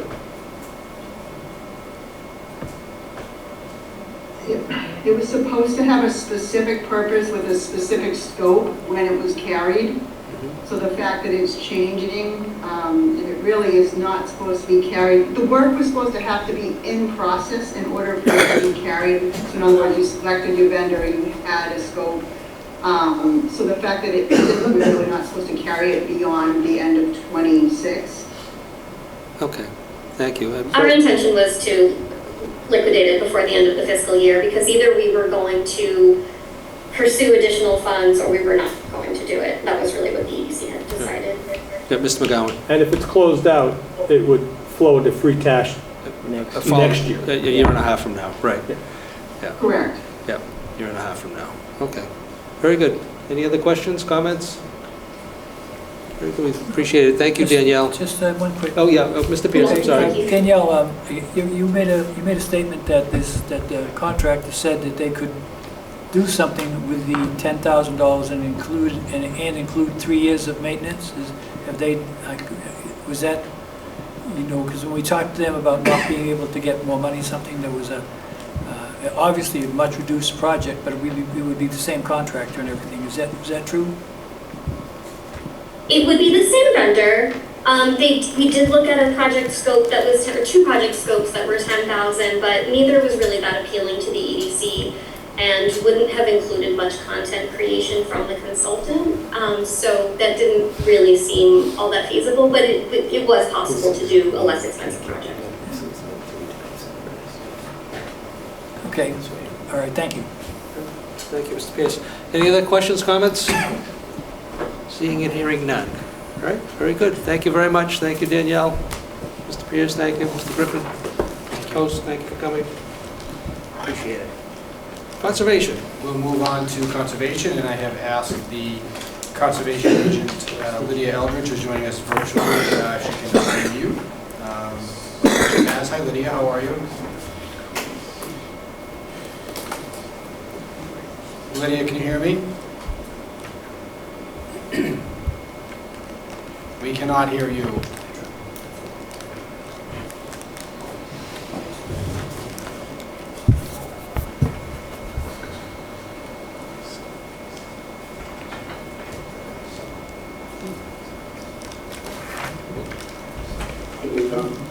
Can you hear me now? Yes, hi Lydia. Hello. I'm going to share your PowerPoint presentation from here, okay? All right. And here we go. All right, good evening, everyone. So this is the FY 2027 budget for the Conservation Commission. Just as everyone knows, the Conservation Commission is tasked with holding the general North Reading General Wetlands Protection Bylaw, as well as the Massachusetts Wetlands Protection Act. On this slide, I've highlighted some of the accomplishments from 2025 and also some objectives for 2026 and 2027. So this year we processed 93 total filings. You can see the breakdown on this slide, which is a pretty significant increase from past years. Also addressed 12 enforcement and violation cases. The Commission also voted to update the fee schedule for the first time in 24 years, I believe. My position was transitioned to be full-time. We welcomed 1 new associate member, so now we have a full board consisting of 5 voting members and 3 non-voting associate members. For the first time in several years, the Commission resumed doing monthly site visits for their meeting and attended several trainings offered by MACC, which is the professional organization for conservation commissioners, and Mass DEP. We also hosted 2 trainings with Mass DEP that other commissioners attended at Town Hall. We implemented an organized digital tracking and filing system for properties, and also the Commission executed its first formal outreach at Town Day, so they had a table and had some various outreach items, and to my knowledge, it's the first time they have attended, or at least the first time in a very long time. Some of the objectives for the upcoming year are to digitize our conservation property and permit files. So currently almost all of them exist in paper copies only. So it'll be quite a task, but we are going to be getting started on that very shortly. And establish a standard procedure for identifying and closing out expired orders and conditions, which is really important to do because this becomes an issue for a lot of people when they come to sell their house. They find out there's an open permit, and it takes quite a while to close out these permits. So being able to identify them proactively before people are in this crunch time will be really valuable. There's also desire to update our local regulations to reflect current best practices and the latest scientific knowledge. And there's been quite a bit of conversation about pursuing grant opportunities for conservation and restoration projects in town. We also want to focus on enhancing the user friendliness of the conservation webpage to make information more accessible. And then there is an interest from the commissioners to expand the participation in community events and just make the community more aware of that the commission exists and what it is that they do. Next slide. So this is just a brief overview of last year's budget compared to this year's. The changes are fairly minor. A slight increase in purchase of services, personnel services, and I'll go over those in the next page, and other charges and expenses. Last year we had a miscellaneous capital item for purchasing supplies, which we won't need for the upcoming year, so that's what is safer held for this year. And then the total increase will be 4.3%. Next slide. And so this is a breakdown of what the increases are. A slight increase in the personnel services for the clerical budget. The administrative assistant position in their contract allows for overtime pay for Conservation Commission meetings, but it's never been in the budget, so we are including that for our meetings this year. And then we have a slight increase for the advertising and postage, advertising so that we can advertise the regulations when it's time to update those, and then also postage, just because we've had such a large volume of applications where you're mailing many more things out. And for the other charge and expenses, we have travel and dues. So travel is an increase in mileage reimbursement, which is just a reflection of more permits, more travel to sites, and then a slight increase for the MACC membership, since we have one more member. And MACC is the Massachusetts Association for Conservation Commissioners. And that is my presentation, and I'm happy to answer any questions. Hey, anybody have any questions of Lydia? Finance Committee all set? Members of the board all set? All right. Thank you, Lydia. Thank you for hanging around. We appreciate it. Appreciate all your efforts and all your work, and the commissioners too. Again, the site visitations are great to be back on track and helping too. That certainly does assist. And same thing with closing out those orders of conditions. I've had several residents over the years get themselves in a pickle when they're trying to sell their house and those outstanding orders are sitting there. So the proactive move is terrific. Thank you. Yeah, of course, thank you. All right, very good. Code enforcement. All right. We are joined by Jerry Noel, the building commissioner. I just asked him if he could unmute. Jerry, are you able to unmute? Can you hear me? Yes, we can. Okay. I'm going to share your presentation. Hello? I'm going to share your presentation, and I'll ask you just to let me know when you're ready to go to the next slide, and take it away, Jerry. Okay, good evening, select board members, town administrator, and finance committee.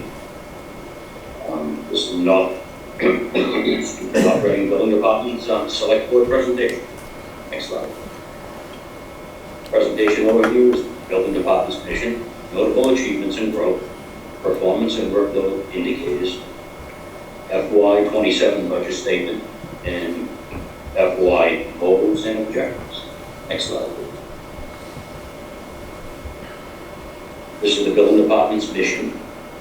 The building department's mission is to protect the lives and safety of residents, visitors, and businesses with implementations of proper construction methods relative to Massachusetts state building codes regarding all disciplines for the roughly 6,357 structures in town. Building codes and zoning bylaws are promulgated for the purpose of protecting the public's health, safety, and welfare. The department oversees the remodeling and construction of all structures in town in conjunction with ADA regulations. The notable achievements and growth in 2020, in calendar year 2020. The department had 1,809 permits that was collected for all disciplines. The building department collected a total of $965,798 calls. The department continues to sustain compliance relative to zoning. 15 certificates of occupancies were issued for new homes. 5 homes were raised and rebuilt, and 63 certificates of occupancies were issued for Pulte. Now, those were Pulte's last certificates of occupancies. The department continues to perform beyond expectations. Online permitting system has provided transparency with the department, as well as streamlining the permitting process. Residents have the ability to search our online system and review permit status and CBA history, active and closed permits accepted. Performance workload indicators. Building department consists of 1 full-time administrative assistant, 1 full-time building inspector, part-time plumbing and gas inspectors, and 1 for electrical inspector with a part-time backup. 1 sealer and weights and measures inspector, and a full-time building commissioner. Town assemblies consist of 96 town-owned structures, 407 commercial buildings, 79 office buildings, 5,775 residential buildings, which equates to 6,357 buildings.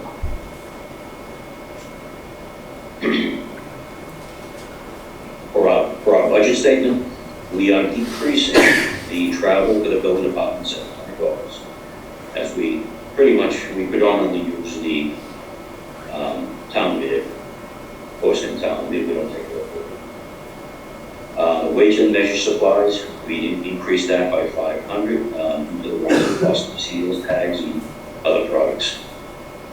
Plumbing and electrical non-benefited employees, we're looking to increase $1 an hour. That's a 3% raise for the hourly rate. That'll bring them up to $34.49 an hour. The personnel due to contractual obligations, $6,911.15.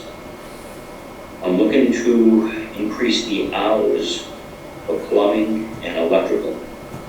For the inspectors, 5 hours and 4 hours. And that'll bring in $14,610. And the reason for that increase is due to the upcoming workload with the 40B, Super Walmart, Cranberry Meadows, that's still in process, Anthony Road, the expansion of Amazon. Along with, we also have other development projects in town.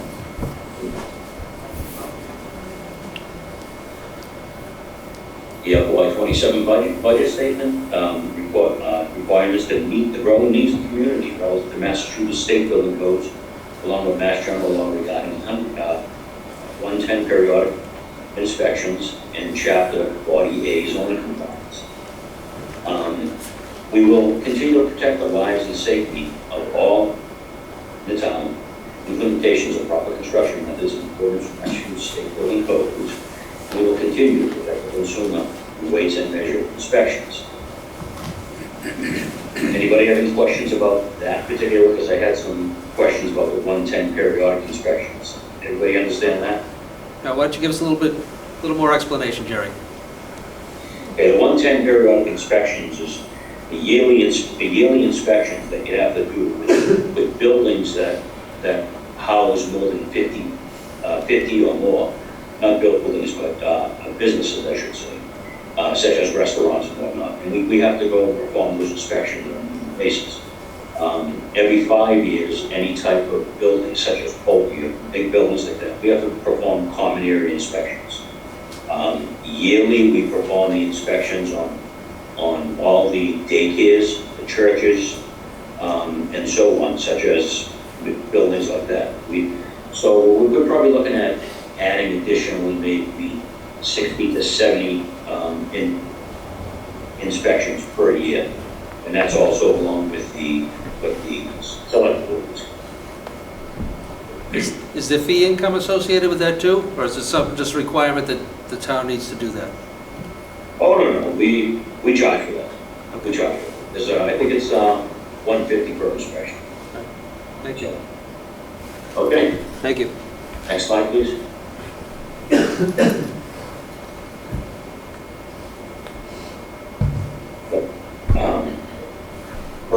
Permit fees and inspection revenue.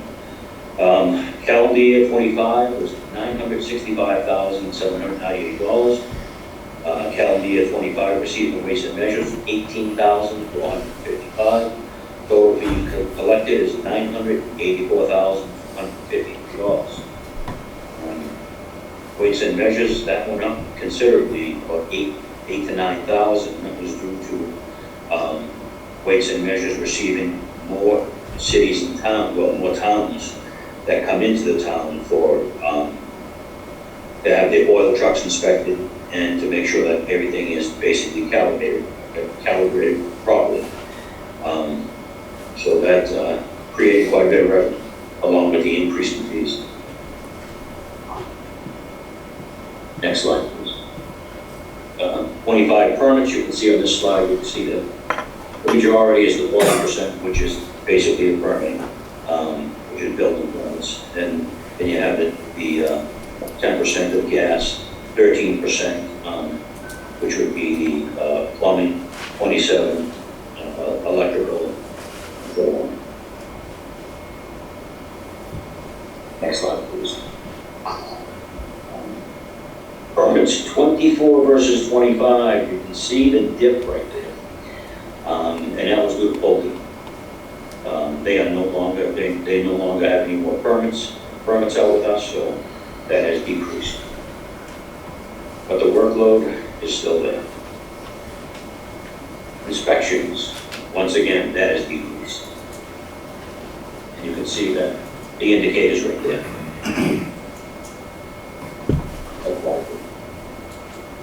The FY27 goals and objectives continue with scanning plans and documentation of our permitting system. Continue to be cost effective with maximum staff efficiency. Sustain awareness for all applicants regarding the new 10th edition with the many code changes on July 1st. Sustain updates with the energy code that has truly changed cost and efficiency. Continue our zoning enforcement of zoning bylaws. Emphasis on training the assistant building inspector for the town zoning bylaws. Collaborate with the bylaw committee to review, revise, and modernize outdated bylaws. Any questions? Mrs. Hurlbert? Sustain awareness of all applicants regarding the 10th edition of the code changes. I understand that those code changes were a nightmare. How do you plan on sustaining awareness?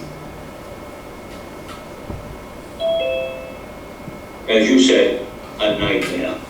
We basically have put out a lot of we put out documentation at our counter. We also put it out at the glass at our panels, glass panels. Part of the issue is there is such a huge increase, I would say, in codes that have changed, and the code changes basically came from the energy product. So in order for us to do that, the state has to step in and help us. It is virtually impossible for us to be able to take tens of thousands of codes and be able to tell everybody how to get from point A to point B. So we direct them to the proper code cycle, which is the 2021 energy code. And then we filter that to the commercial code and a residential code. So there's quite a bit to this job that people just don't see. And we're constantly on the phone trying to help these people understand the codes and where to find a better explanation. There's something in there people have to pay for. It's called up codes. And you go in there and basically it explains the code and it gives you some type of definition as to what you're looking at. And you have to remember there's not just a couple of thousand codes, there's hundreds of thousands. But the changes are tens of thousands of codes. So that's a very difficult, as you said, nightmare. Thank you. Mr. Kelleher? Yeah, Jerry, the cost for the additional hours for the inspectors, the $16,500, will that be covered by fees? Will that be covered by what? Fees. Fees, oh, absolutely. So that's at least a break. That's at least a break even.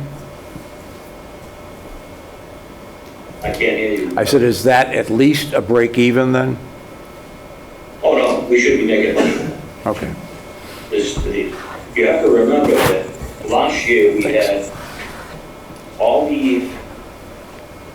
of these, excuse me, all of these projects that I spoke about last year, I don't think any of them came to fruition. Super Walmart didn't come to fruition. Cranberry Meadows was the only one that came to fruition. Anthony Road still did.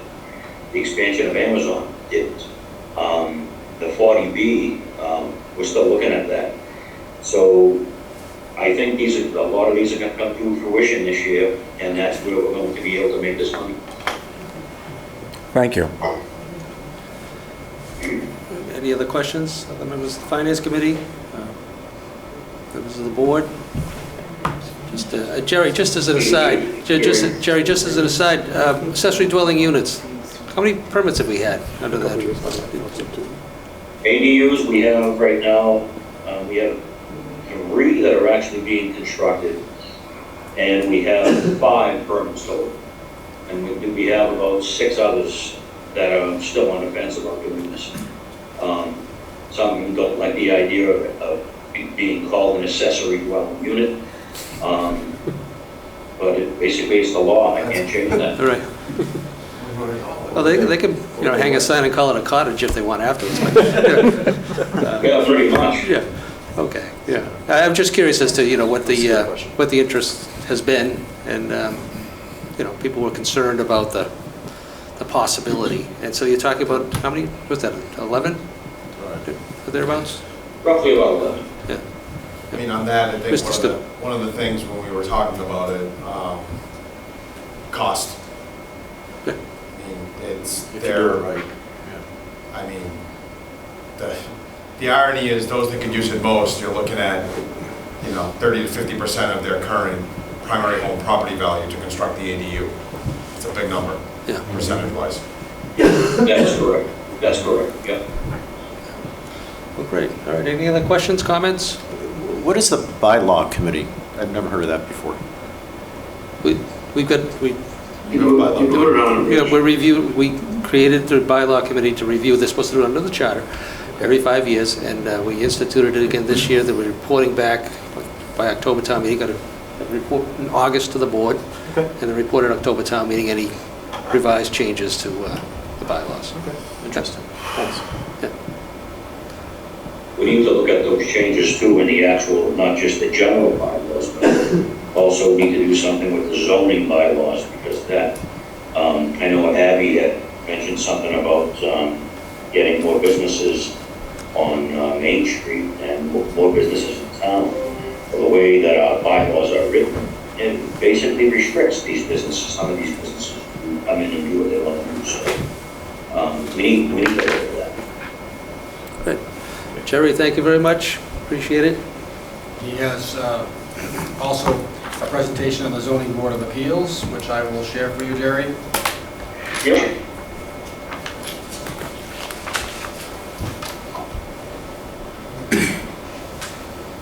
Okay, the Zoning Board of Appeals, just presentation overview, and the notable achievements. Zoning Board of Appeals mission is consider appeals of the building officials, special permits and variances that may impact the residents of the town. Their efforts and decisions aid the well-being of the neighborhoods and business districts. They will always try to promote safety and welfare for the people of the town and protect the public health to those that live just past them. Their notable achievements, next page, sorry. The notable achievements, the board reviewed 29 applications, 11 home occupations, 5 special permits, 6 special use permits, 2 appeals of the building official, and 5 variances. Over the past year, the ZBA board and secretary not only reviewed applications as noted above, but also worked diligently on a comprehensive volume of work. And they continue to sustain online applications for applicants filing with ZBA. Budget statement, the ZBA is submitting a level funded budget with no line item changes. Very good. And that's it. All right. Thank you. Any questions, comments? Hearing none. Thank you, Jerry. Oh, you're very welcome. Thank you.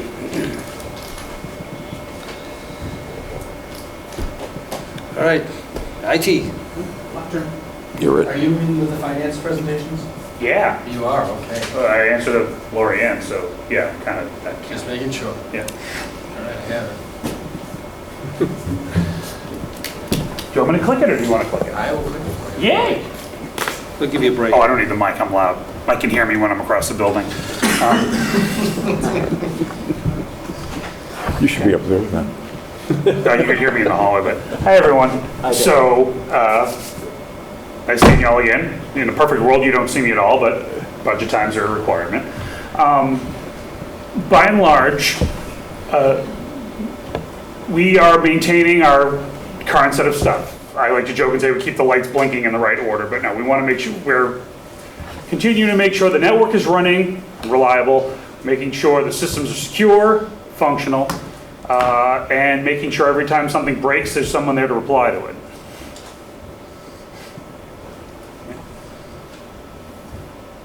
I have to remind myself what we did. I do a lot, and it's sometimes hard to keep track here. Yeah. So things we did this year. Of note, we helped facilitate the fire and police integration with the Regional Emergency Communications Center. That took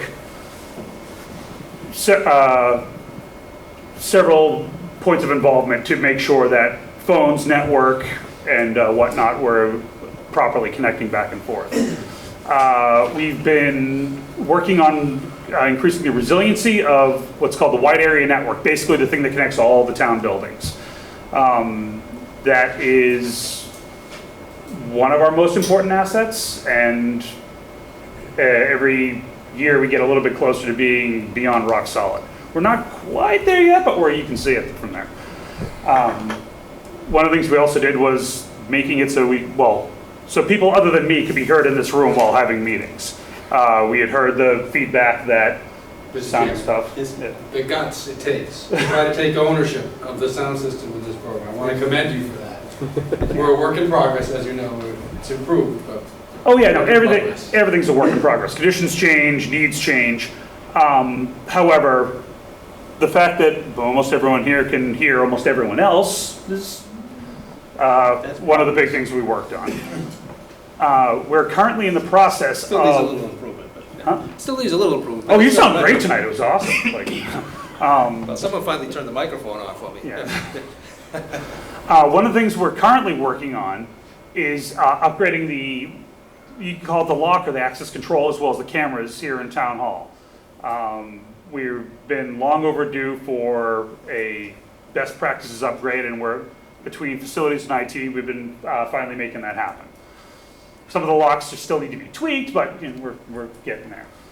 We also continue with the migration from our on-premises Munis system to a cloud hosting. We're hoping to have that completed by the end of this year. So yeah, adjustments. We're looking to maintain level services. Unfortunately,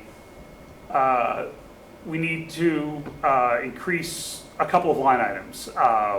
They sound similar, but they're a little bit distinct. The first one we're doing is professional services. That includes anything that's not actively being worked on up in the cloud. That's gone up a bit because IT continues to try to consolidate various tech expenses that have been floating around the different departments for years now. And I've brought that up in previous years, and it's still an ongoing process. We've started to bring in more from the police and fire departments as much as we can. I've expanded a little bit of stuff in other positions, but nothing as dramatic as police and fire. We need to increase our what's called data processing professional services. This is effectively everything up in the cloud. The Munis migration hit a unexpected cost increase when the vendor shifted from a self-hosted data center to Amazon Web Services. This caught us kind of by surprise post commitment to migration. We're also got to increase a little bit just to handle some of the ongoing costs because, well, as time goes on, they get more expensive, like Permitize, Civic Plus, which is the town website host, Office 365 and whatnot. We're also looking, or at least bringing up the topic of trying to get a part-time clerical position in. IT is tough. We're basically a 1.5-man department where I'm the half man. And it's Brian and I doing the whole town. Every building, every staff member, it's a lot. And trying to do all of the management stuff and all of the trench fighting, it's got to spread its head thin. It has been for a bit. This is the first time we've actually brought up the concept of having a clerical person who could commit to doing some of the more time-consuming administrative tasks like payables and the like. That's actually a decent chunk of my work week at any given point. And that's basically it. Questions, comments, concerns? Hopefully none. No. Just my comment is you do a remarkable job, you and Brian, with the resources that you've been provided, and we've been fortunate. We appreciate it very much. And this is an investment that we have to continue to make if we're going to be able to communicate effectively with the public. And it's a cost that we need to bear. It's a cost that we need to bear, and there's the added benefit of this cost to bear is resiliency. If Town Hall were to fall into a sinkhole, for lack of a better absurd example, having our system. We're insured. Anyway. However, in order to I'll co-op a term from emergency services dues. In order to maintain continuance of operations, having our services in the cloud provides us with much easier backups, much easier resiliency if something horrible happens. Because all of our stuff right now is in a room, most of our stuff is in a room on the opposite side of the building. if something horrible happens in that room, despite our best efforts, that would very adversely impact day-to-day operations. Could we recover? Probably. Would it be quick? No. Yes, You mentioned the wide area network is approaching what? A massive overhaul or some tweaks? No, it's approaching what a sort of, I think I used the jokingly term rock solid resiliency. For years we had relied on an older, it was actually an institutional network that was supplied by Comcast during much earlier license negotiation. However, the town's needs and the town's requirement for resiliency sort of increased quite a bit. In the past, the old network was set up in a way and couldn't be changed so that if a problem happened in a few key points, everything went down. The current project has changed the layout, topology, whatever term you like better, to make sure that there is no single point of failure. So if one place goes down, the signal keeps going around. We can still maintain operations. Sure. So the Capital Improvement Planning Committee and then through the board, through town meeting, did a significant investment a few years back. A lot of discussion on that, and again, an investment that needed to be made and has been made, and now you're pretty much come to a conclusion on it. Yeah. And it's working. Oh yeah, the old one lasted quite a while. I suspect this one's going to outlive all of us by a long shot. Thank you for that. That's more meaningful for some than others. Very good. Any other questions or comments? Just a question. How are we on cyber threats? I haven't heard as much as I used to a few years ago, but... The terrors persist, but we do as well. No, we've been doing everything in our power to keep that at bay because we don't want to be a headline. My goal is to never have to have Mike have to address something to the public. So we have been upgrading our what's called endpoint detection. We've been upgrading our firewall.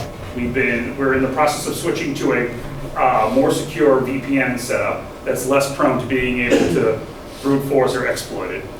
It's very low now, but we want even lower than low. So. Great, thank you. That's Mike's goal too. Do you have it tested for somebody trying to get in? We have not contracted anyone for aggressive penetration testing yet. If money plays out, it's very possible. However, lately we've had we didn't have the right budget line items to make that work. Mr. Gilberto. So we did take advantage of a state grant 2 years ago where they did do a bit of a fishing expedition to try to break through, mostly through contacting employees with emails and things like that. Yep. So there is a best practice out there that we have been able to take part in with state assistance. Again, it's certainly not the Cadillac, but a decent Chevy. In terms of trying to test our resiliency. Yeah. And we're pretty regularly sharing when things come in. So when we see an email that comes in that doesn't look right, we usually get the word out pretty quickly, like, hey, this is out there, be aware of it. And I think our users, knock on wood, are pretty good. I've seen it done where you actually test the employees and try to get them to bite.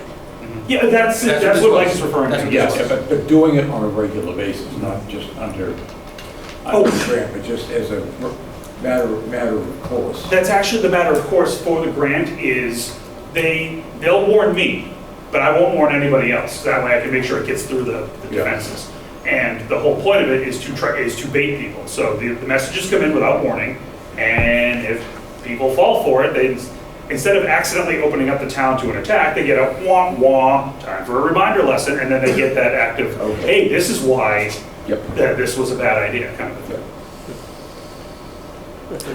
As far as the relationship with the school department, how does this all fit in? The school's IT and the town's IT we have different requirements and different demands. So we tend to operate in separate circles. We overlap briefly for things like access to Munis, actually, it's pretty much access to munis for the most part. We used to work more with them on the old wide area network, but part of the transition was to take that added load off of the school's area and move that here. Very good. All right. Any other questions, comments? Thank you for keeping your lights blinking in the right order. For lack of a better phrase, yeah. Thank you. All right, again, thank you again for all your efforts and your hours and hours put in here. It's okay, I'm salaried, my time is worthless. All right, thank you. All right, through you, Mr. Chairman, the Town Treasurer, Mary Ann McKay, is joining us virtually, and I just asked her to unmute. I believe she has been able to. Yes. Hi. Good evening.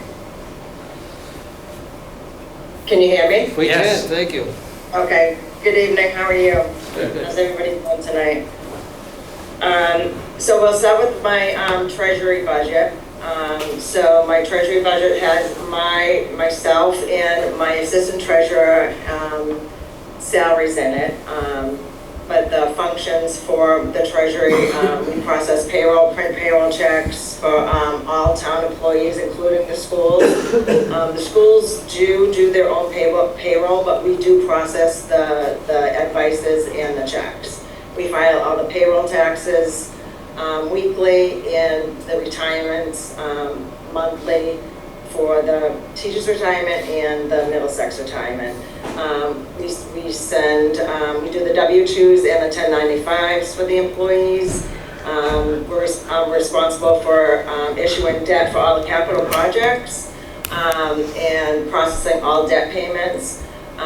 Every month we balance 58 bank accounts, and quarterly we balance 38 investment accounts. Next slide. So the collections department, I have 3 employees in my collection department. There's 5 total in both my treasury and my collectors. And we process all the real estate bills, personal property, motor vehicle, trash and water payments, and the demands on all those bills, excuse me. We process all the treasurer's receipts for all the departments, including the school department, the municipal lien certificates for all properties for sale, and issue refunds for all the overpayments. Next slide, please. So this is just a workload indicator on how many bills that we process in a year, approximately. And this is with my staff processing all the payments in the front office, in the collector's office, excuse me. So just an indicator on how many bills we actually process in a year. Next slide. So as of July of last year, we did switch over our online system to City Hall system to update so we can have taxpayers or residents, be able to schedule payments, do auto pay, e-billing, and so they can get their bills, because one of the, last year at my presentation, we wanted to upgrade. I was asked if we could upgrade to see if we could have people pay electronically or get their bills emailed electronically to save on postage, because that's usually what goes up every year. And in my budget this year, that's the only thing that I did increase was postage. Other than that, nothing else has changed in my budget. So this is just an overview of how many people actually did sign up for auto pay, e-billing, and just the volume that goes through our online system, payment system. So it looks like we're up to 57 users, is that right? So total people that have physically paid bills on online is 3,000. No, I'm sorry, for e-billing. People who have opted. Oh, for the e-billing, yes. Correct, yes, you are correct. And when I spoke to City Hall, they said it could take at least a year for everybody to get comfortable signing up for e-billing and e-notices and to do the auto pay. So this is the first year that we, it hasn't even been a year. And so we do have, 1,200 people that did sign up for the service, but they just haven't signed up for the auto pay. But each month it is going up, so that is a good indicator that hopefully a lot more people will take advantage of that option that they have now. Because we did get a lot of people that asked if they could do auto pay. So I think as when they call in to ask, to pay bills and stuff, we do let them know that they can go on and schedule payments, do auto pay and e-billing. That's an option now. Is that for all collection of taxes? Is that personal property tax, real estate tax, excise tax? Yes, and water and trash, And all bills that we collect. Right.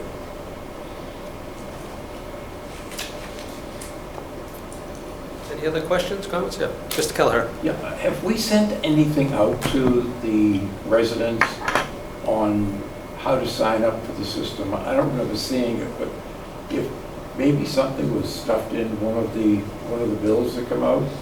I don't know. You did? I may have it. I have it, I know exactly where it is, yeah. Okay, I don't remember it. I'm sure I got it, I don't remember. You know exactly where it is at home? It's on the counter right there in the drawer. I'm saying that if we want to promote it, then maybe we have to promote it. I think you just have to keep promoting it. Pardon? You just have to keep promoting it. Again, most people have been forced to acclimate to, auto pay and things like that. But it does make it easier just as long as, when they reach into your account, there's not just lint, there's money there to get it. So, it's helpful. Yeah, so hopefully the growth. All the mortgage holders didn't send individual I'm not checks. one of them, yeah.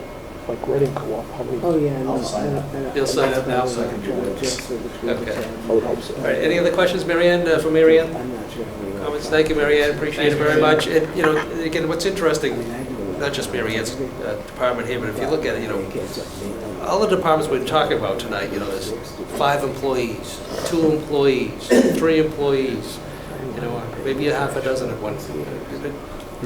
They're all small departments that provide vital services to our community, and when it comes time to where we are this year, and we're looking at budget deficits and trying to balance the budget,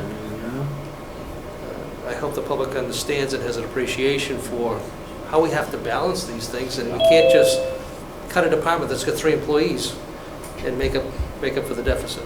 So and since we appropriate our money through town meeting on these line item basis and department basis rather than a bottom line, we don't have any we have very little flexibility as to how we're going to balance the budget. So hearings like this, I think, do allow the public to get a greater appreciation as to what we're trying to wrestle with as we try and balance the budget moving forward. Right. Thank you, Marianne. Thank you. Can I just say one more thing? Sure. So when they go in to sign up, because it's a new system, they have to sign up for to pay their bills. It does give them the opportunity to sign up for e-billing. There's options there, so it does tell them that they can sign up for auto pay, e-billing, and e-notices when they do sign up for the first time when they go into the website to pay their bills. Yeah, I haven't heard a lot of comments from people about that, but I have heard a lot of comments as far as the costs associated with trying to pay it with a credit card, because again, there's costs associated with us, so it gets passed on to them, and people sort of complaining about it, but not going to. Yeah, that's a flat rate that that they charge. They can do it through ACH, and it's 50 cents. Right. And they can add as many bills into the cart, and it's only 50 cents. Right.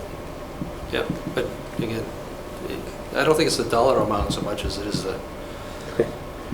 they're somewhat irked by the situation, and don't understand it well. It's but I mean, a standard fee that everybody Right, charges. but again, it's a lot, it's cheaper than a stamp. You know, if you can write a check and mail it. And it's the It's gonna same cost you fee, more. and it's the same fee, excuse me, Mr. Chairman, Yeah. it's the same fee a store gets charged when you swipe a credit card at the store. Exactly, exactly. But as far as the auto pay, there's no additional cost with that, correct? No. Mary Ann? I'm sorry. I didn't I hear said so, but as far as the auto pay, there's no additional charges associated with that, correct? It would just be the 50 cents. Just the 50 cents, so there is a 50-cent charge. Auto pay But so costs 50 cents? no other fee is associated with that, correct? Okay. I thought that was credit cards. No, credit cards is, The 50 cents for ACH. ACH is like, yeah, as if you run a check. So there's no additional fee for auto pay.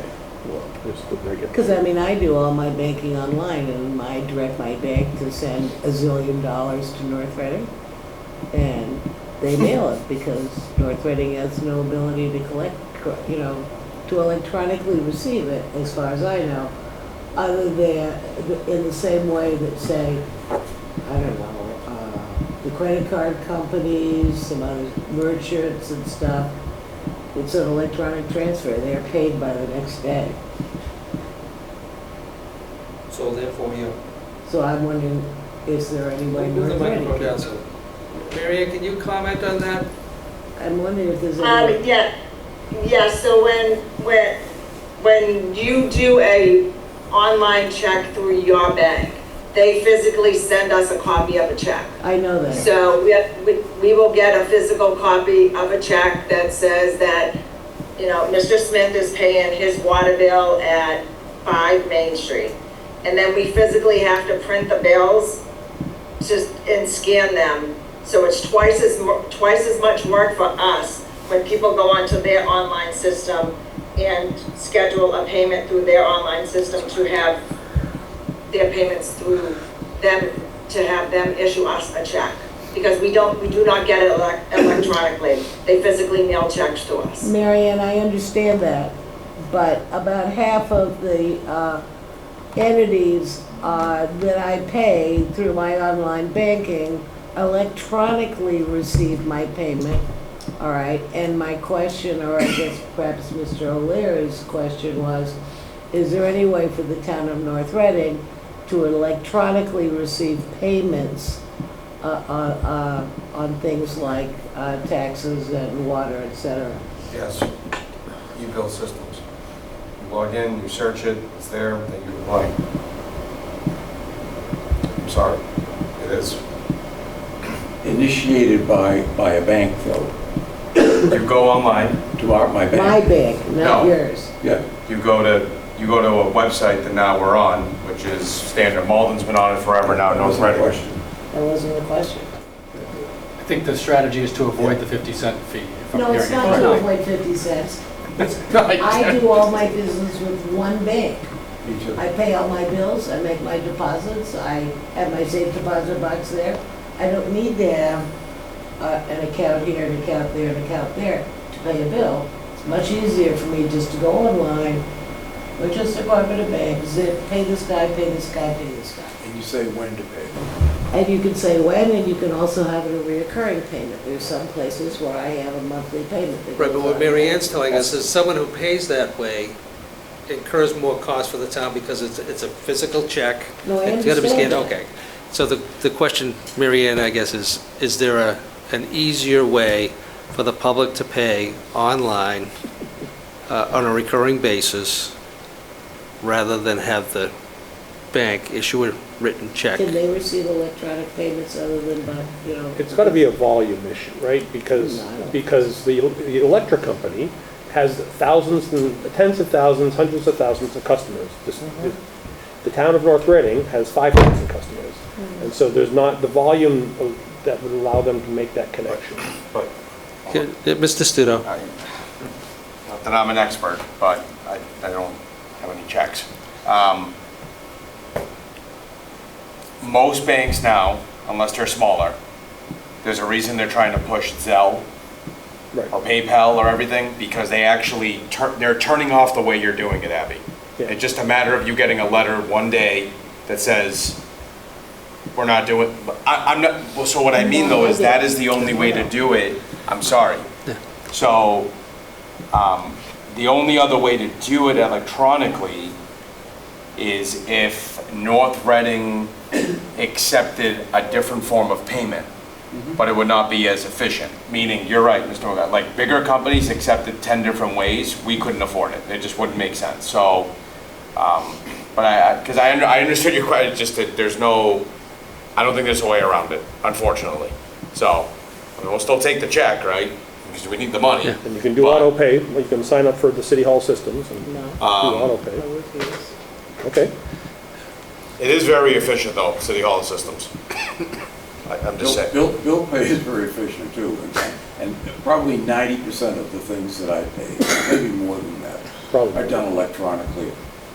The local vendors, the guy that will come in and pump out the septic tank, doesn't, he gets a check. But everybody else gets an electronic transfer, and they get it the next day from when it was. If I put it in today, they'd have it tomorrow. Then that means they have, but they're not using City Hall systems. They're not. But anyway, Marianne, are there any other vendors or opportunities for us to collect our revenue efficiently? I'm not sure, I don't know, but I can find out Venmo. and I will get back to you and let you know. Nice. Venmo, real quick. Yeah, Venmo's 3 very quick. seconds. Thank you for playing. Yeah, Venmo is very quick. I'm just saying. I use the Venmo. There's a discount. All right. All right, Marianne, thank you very much. Appreciate you I just have to get it paid. informing us. Back to Thank checks. you. I should do that just socially. Come in for a Assessors. check. Go back. I have checks somewhere. Deb Carbone with us tonight?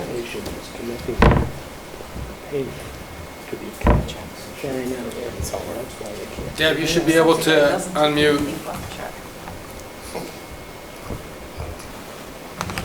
Good evening. How is everybody tonight? Wide awake. Tired. Wide awake. I'm not tired too. But I do have my slippers on. I'm all set. Thank you. The presentation was great. Any questions? All right, Deb, you're up. Okay. So for the assessors, we didn't really change too much. Just to highlight quickly over that, the most things that were changed, the MAAO dues went up $21. The Outrageous. personal property support vendor went up $759.68. I also want to remind you on that is also our utility processing that is done differently now through the Department of Revenue. Because the Department of Revenue thinks that, assessing should be solar, farm fields, and also telephone poles and whatnot. Tyler also had an increase in the CAMA vendor. So they went up $519 and change. The professional services, I'm happy to report, I did reduce by $14,635. The reason that is reduced this year is because we are in a revaluation year. The revaluation year, I have to have 100% of the town completely remeasured and relisted. Mike, I'm at the beginning, I'm just talking. I didn't start my thing yet. So I just wanted to give the up and down of the monies first. So with that being said, I'm happy to report we actually did finish our what we call a cyclical cycle and had most of it done last year. We have a few more for this year, but that will come out of FY26 budget. So that's just the highlight of the money part. And now we can move on to the actual presentation. Mike, is that my first slide? So this was the introduction slide. This is the next slide. I'm sorry. So the assessor's office role, we generate more than 72% of the revenue, and that's with three of us. Myself, full-time assessing manager, my assistant Paula, who is an admin assistant, and Carol, who is the frontline girl or secretary clerk. And we get all this done every year. We do a good job. I'm proud of my girls. We maintain all property values for both real estate and personal property. We manage all the motor vehicle excise. For calendar year 2025, there were 19,047 bills. The excise tax bill result of revenue is the $3,784,971. We grant all personal exemptions. That's our veterans exemptions, our senior, our blind.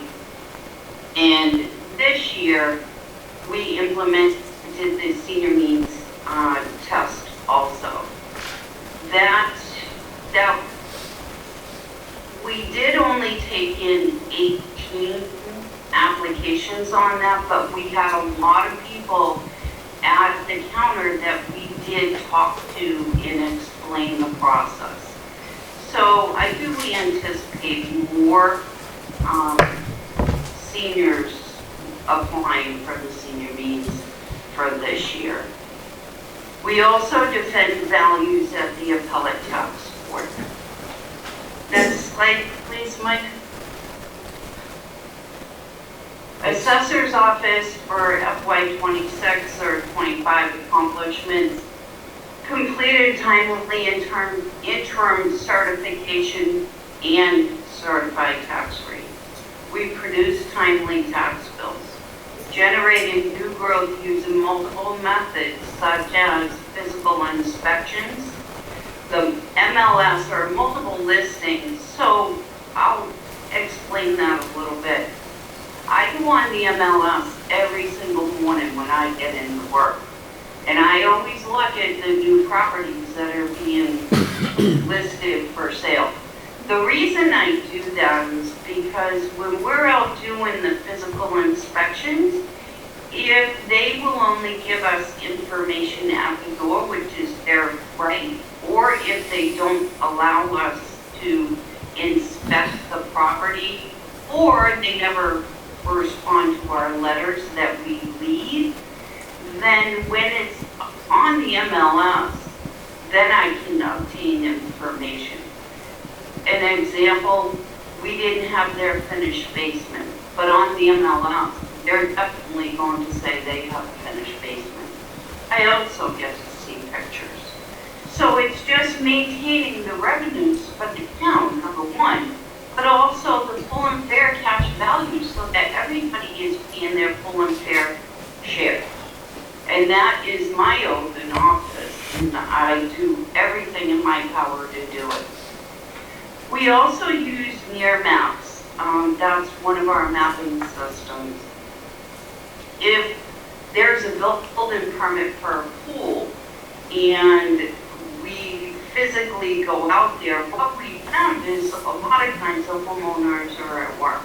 We cannot go beyond the fence. So here with near maps, I can physically measure the pool right from my desktop. So that not only saves travel and time, but it also gets the job done efficiently. Next slide, please, Mike. The assessor's budget explanation, I did that in the beginning. I really wanted to just get through that. Training and education, I did reduce by 500 because Paula Haas, the admin assistant, has completed all but one of her courses to receive her MAA, which is, and that should say MAA, not MMA, my error. That's Massachusetts Accredited Assessor. So she has one more course to take, so I did reduce that line item too. And then, of course, the dues and memberships, which we've already discussed. Next slide, Mike. Oh, that's it. That's it. That's it. Very good. That's what I got. Thank you, Deb. Any questions or comments for our assessor? I guess not. Well done. Thank you, Deb. Oh, thank you. Before I go, though, I do want to mention a couple things. Okay. So for our personal exemptions, just as a reminder for any of our taxpayers that filed for the veterans, for the senior, for the blind, those are due March 1st. They have to be in my office. We've contacted anyone that we do not have their applications in hand, but we'll send a letter, then we make phone calls. So I just wanted to say, if anyone has not sent it out, then I need that by April 1st. April 1st, not March 1st. Yeah, you said March 1st. The deadline's April 1st. I'm sorry, April 1st. April 1st. See, I am tired, guys. The senior means we will have the applications for the senior means on our desk or counter by the end of April. The tax return deadline is April 15th, so we try to comply right around the time everyone would have that done, their taxes completed. Those will be due in the office by August 1st. And I also would like to add, Paula and I are putting together a couple of, probably 3 to 4, depending on what we can fit in, bandwidth-wise, being a reval year. But we're going to do a couple of just informational PowerPoint presentations. I'll talk to Kim at the Senior Center. We've done them at the Senior Center before. We'll schedule one for room 14 just to get the word out about, the senior means, number one. And number two, we'll also include the additional exemptions in that presentation. So, and outside of that, just to thank my staff for all their hard work and everything they do, because they really do work hard. They do work hard, and Carol did a wonderful job of coaching me through something last week, and did a nice job of making me not feel too stupid, and not reading all the instructions. She did a great job. Wonderful. That's what I love to hear. While I do have the time or the opportunity, the Secretary Clerk, Carol, who you were just talking about, is retiring May 14th. Oh, no. Okay. So Congratulations. We will be also in a reval and training. We wish her luck. She has been wonderful in the office. She's been just so helpful with the public, and she really fit well. But it's time for her next chapter, and we're happy for her. Very good. Good enough. Thank you. Thanks, Debbie. Thank you. Lorianne, are you there? Are you still with us? Okay. Okay. We don't need to know if you have your slippers on. Well, thank you for the chance to present. I think most of you know what most of our functions are, but obviously the operating budget, the capital plan, but we have a number of functions that are based on DOR deadlines, and that would be the balance sheet submission, free cash certification, the recap in order to set the tax rate. There's a Schedule A that is a listing of all of our revenues against all of our expenses that is due early in the year. We have the annual audit. We have an audit of all four federal grants, a workers' comp audit, an OPEB actuarial study. We track all the fixed assets, and we're responsible for tracking all the estimated receipts. And I am happy to report that we've been pretty much ahead of all of our deadlines. Our balance sheet was submitted by, it was like September 4th, I think, this year. We went right into our audit. We had our audit finished by the end of January. We set our tax rate early. So we've really been moving along with all of our processes. We have a fantastic staff, and pretty much everyone stays ahead of schedule and lays out a schedule. So we've been doing really well on that. I can't thank our staff enough. Please go to the next slide. Lorianne, you say we. How many are there of you? So I was just going to say that. So finance, it's just myself and my assistant finance director, Luke, who started on January 7th. Prior to that, we had a financial analyst that was also in accounting, and I have an executive administrative assistant in accounting. Our financial analyst resigned as of July 1, so I was several months. It was just two of us. So it's been a lot. It's been a long time that we've been down, but with the effort of the entire finance division, we were able to pull together and still make our deadlines. So for 2027, the finance salaries are going to increase $12,122 over 2026, primarily because we're funding the assistant finance director position for a full year. We had funded it for 2026 only from October 1st. Originally, it was only supposed to be funded from January 1st, but when the financial analyst resigned, we moved funding at October town meeting to cover so that I could hire earlier. It was just through the lengthy process and just being consumed with trying to close out the prior year and get everything done. I lagged a little, but and then the only other increase is just contractual increases for the two of us for 2027. You can go to the next slide. And then, which brings us to the accounting functions in the accounting department. The accounting is where we're responsible for processing all the invoices for the town and the school.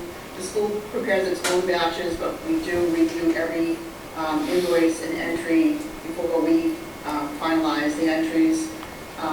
We process all the requisitions and purchase orders for the municipal spending according to all of the required guidelines. We issue 1099s. We review and focus all the municipal and school revenue, and we monitor all the grant expenditures and receipts. The grants especially, it's a lot of reporting, and a lot of documentation, even to make drawdowns against the grants. So those types of things are time consuming, and we're also maintaining our chart of accounts. Each time there is a new grant, we have to set up a new fund because we track the cash and everything separately. Same with gift accounts. We keep all of our funds segmented, especially like when the Friends of Organizations gift funds to the town. We keep all of those in separate accounts and track it so that the department that's responsible knows what they have to spend, and should anyone inquire, we have the documentation to show what we did with those funds. You can go to the next slide. So, again, just to repeat, for accounting, we are not going to ask for the financial analyst position this year. We will explore over the next year what we intend to do. I don't really, right now, think we would need the position. Some of the responsibilities, both I and the assistant finance director do a lot of the day-to-day tasks ourselves, and with advancements in technology and just mastering different skills on the spreadsheets and things, we've been able to improve our processes on a lot of things. Additionally, Other staff members, especially the assistant treasurer, has stepped up to help us with processing some of our interdepartmental transfers, especially police detail transfers. Anytime the police do a detail for another town department, we have to do what's called an interdepartmental transfer, so it's time consuming, but she has stepped up to do some of those responsibilities. The one element I did to was $6,000 in salaries to cover additional help from another department mainly for the finance department also used to keep track of all the time accruals and time sheets for all the employees or the majority of the employees, which is a manual task. So we use spreadsheets for those, but fortunately the benefits coordinator in HR was willing to take over that task for us. So her compensation for that task comes out of our budget. But fortunately, again, with other people stepping up and helping us, we feel that we can cover the tasks that were previously under the financial analyst. Additionally, there were a couple of tasks that we have an outside consultant who help us with, mainly right now the Schedule A, and sometimes with closing the fiscal year. I'm still in the learning process for a lot of the munis processes when it comes to actually closing the year because it changes every year. But the other piece is the fixed assets. So we were tracking those manually. Our current auditor, who this is the second year that they completed our audit, they had a newer program for tracking fixed assets. So they converted our assets last year to this new system. So it's somewhat easier to track. We've also adjusted the asset limit as to what we can consider a trackable asset. So we raised it from $5,000, which was extremely low. We couldn't buy a coffee machine for that kind of money, to $25,000. So it's reduced what we have to track. So again, by changing some of the responsibilities, we feel we can cover the responsibilities of that position. So that ends up being a net savings of $26,384 by not filling that position and adjusting for the full year of the assistant finance director. I believe that's it. Does anyone have any questions? Oh, professional services, I'm sorry, a couple more things.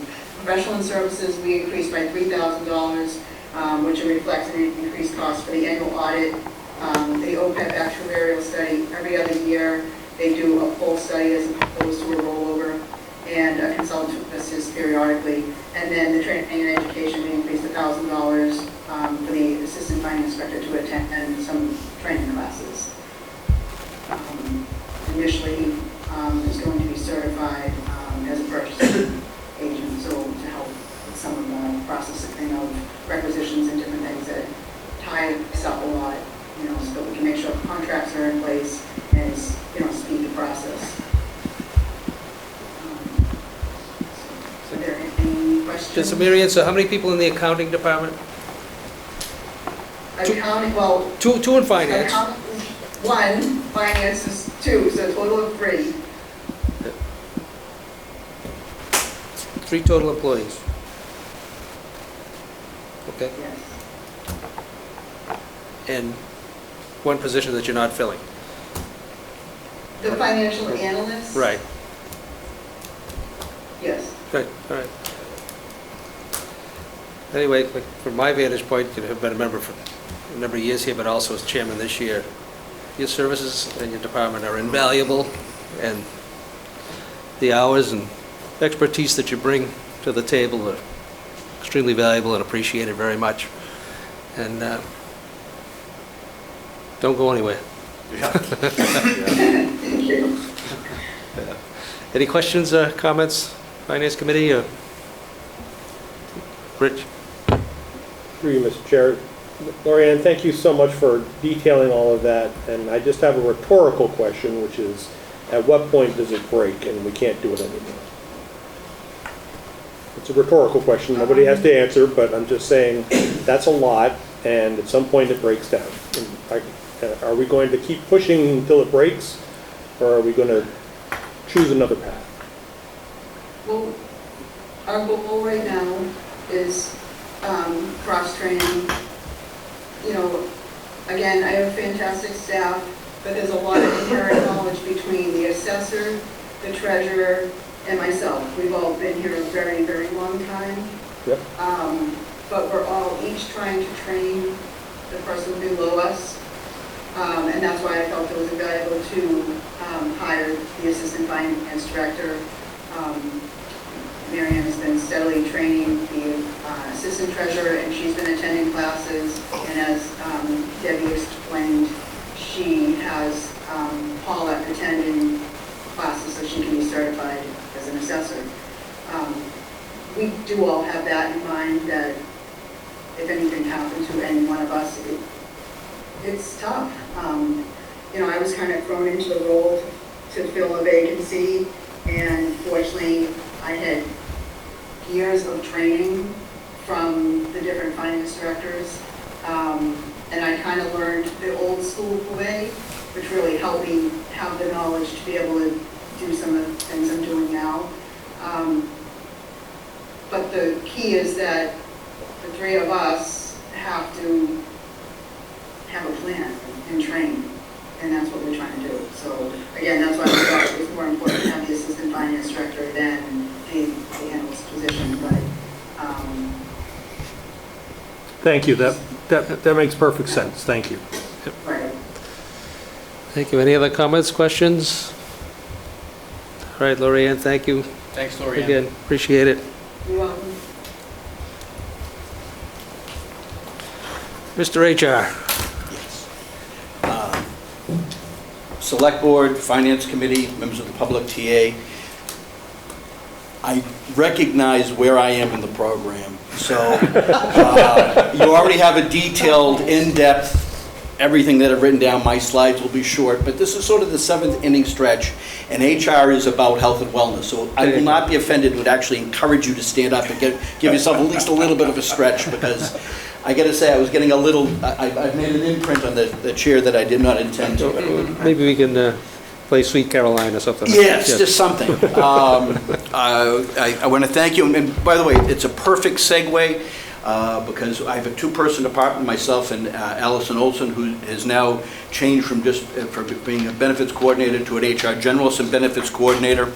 And when Lorianne and I were looking at filling her old position, which had been vacant for far too long, and taking the other position that had been vacated, and how we were going to work this, it was the cooperation between our two departments. So Allison is now doing some finance work in addition to her own on the side. It gets her a little bit of extra compensation at straight hours, but we've made it work. Can that continue indefinitely? Absolutely not. I'm not talking about that on the micro scale, but in a system-wide situation. But in terms of our program description, accomplishments, all of that, objectives, you have the large written version. The purpose of tonight is to give you the overview and to answer any questions you might have. So recruitment and retention and market changes, dedicated employees, which we are very fortunate to have, our town's government's greatest asset. We do are looking at that sort of silver tsunami. If you noticed again, building off what Lorianne said, we have a number of people in key and critical places that have a great deal of dedication, but also time and service. That means that the future of their career is probably a little bit lesser than their past. So we have to prepare for that. So in fiscal year 2026, we had 36 vacancies, up from 27 and 25, across 9 different departments. It's fairly consistent with in the past. Previously, we had 42. As of right now, 86% are filled. And again, we're looking for, we don't tend to lose people in their first year or so, or during the period of time that they're in probation, because we're looking for not only people who are qualified, but they're a good fit to the culture. We have 3 positions currently on hold pending with the budget, and we'll deal with whichever way it goes. But in order to get to those vacancies being filled, it's over 500 applications. So this is where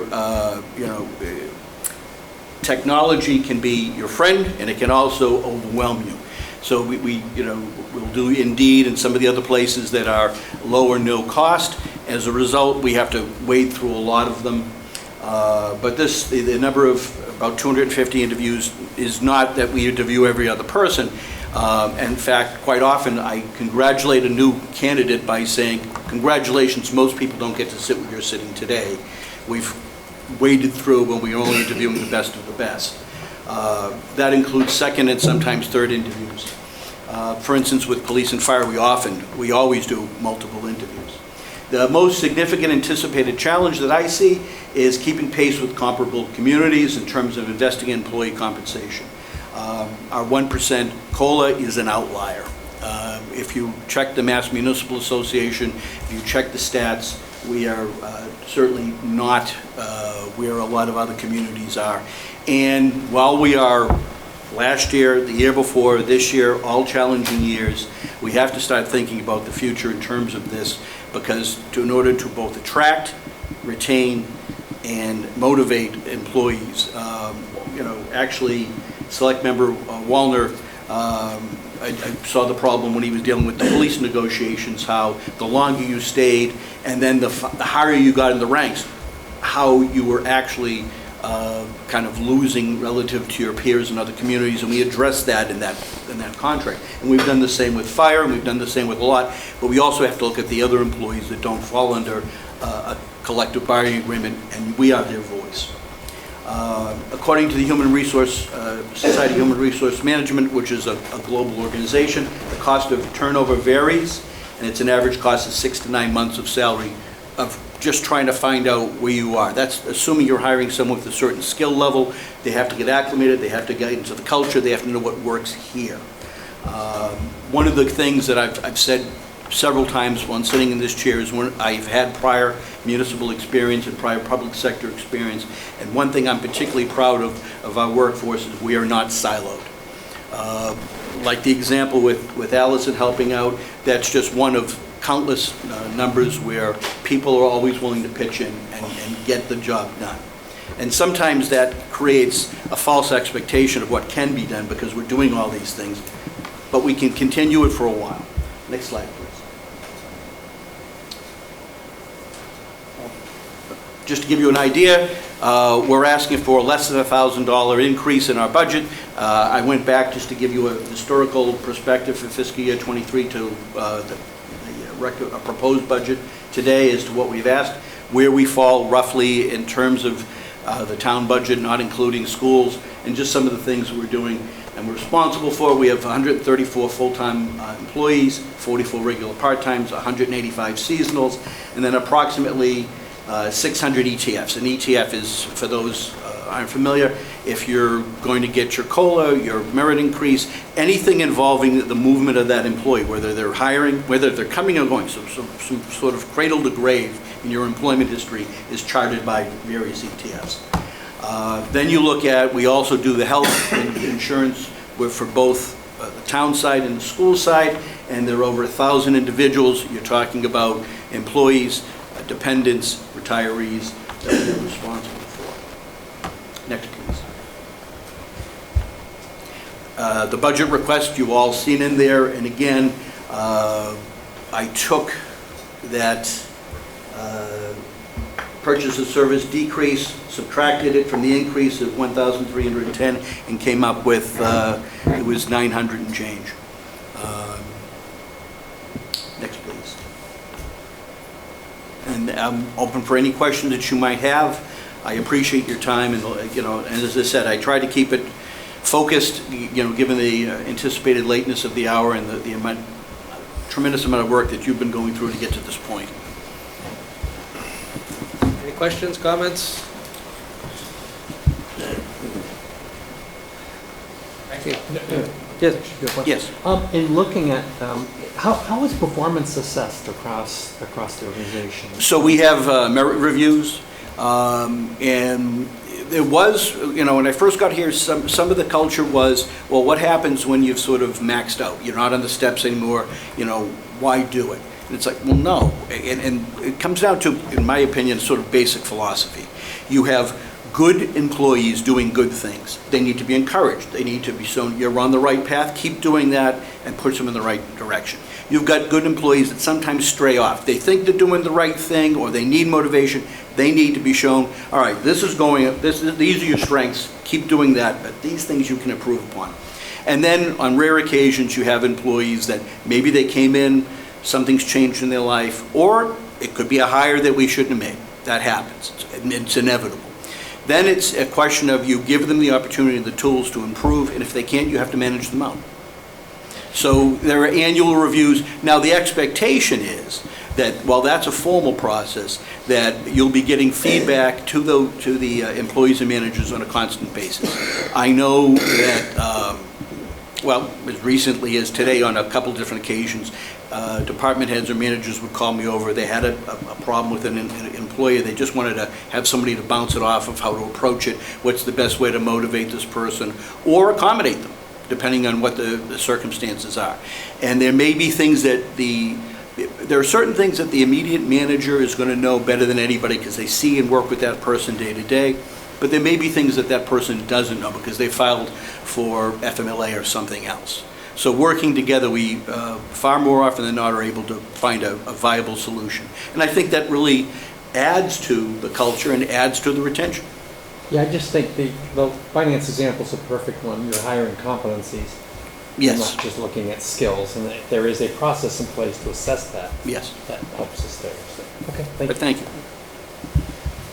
Any other questions or comments? No? Paul, again, thank you for sticking with us at a late hour. Well said. Well, I seriously, the seventh inning stretch, do yourself a favor. Get the blood flowing. Thank you all. Thank Allison for us too, please. Thank you.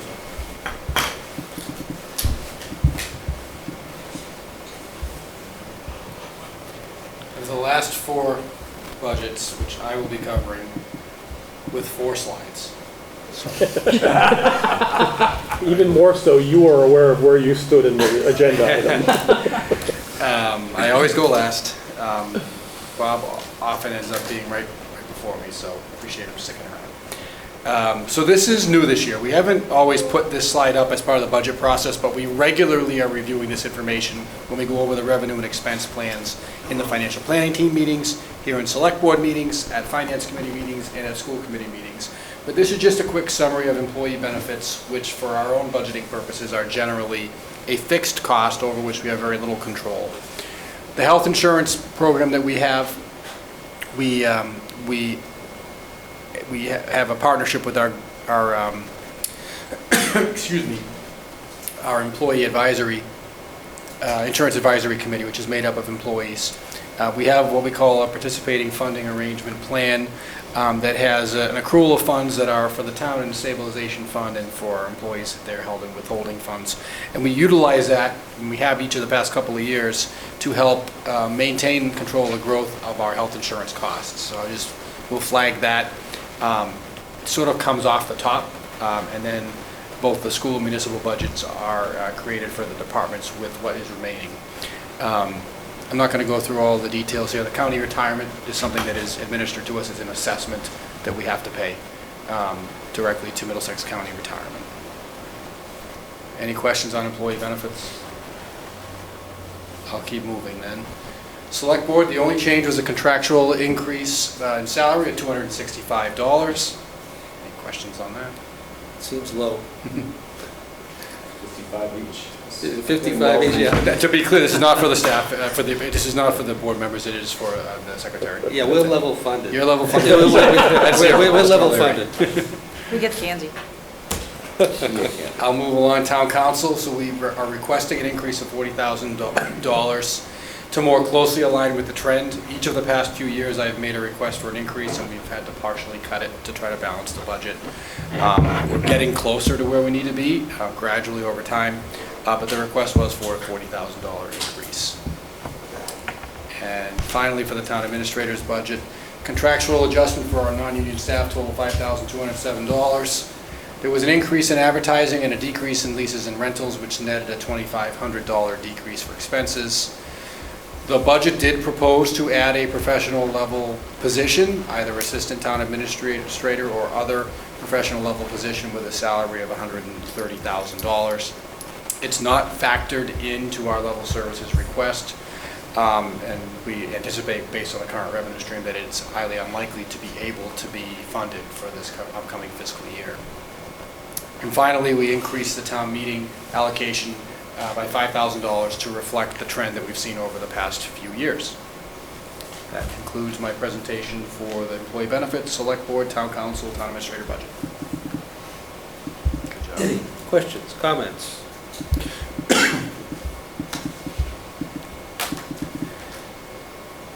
Thank you for your brevity.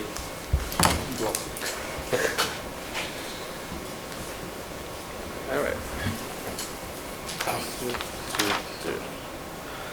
All right, review and update fiscal year 2027, revenue and expense plan. Mr. Chairman, through you, I'm not going to, nor am I going to ask the finance director to take us through the revenue and expense plan. As it stands right now, we continue to be dealing with a projected municipal budget deficit of $758,000. Is that number right, Lorianne? Sounds right, yes. I've been rounding it to 760, but I think it's 758. So that's a significant number, and I've talked at the beginning of the prior two budget sessions about the struggle that we're going to have with that.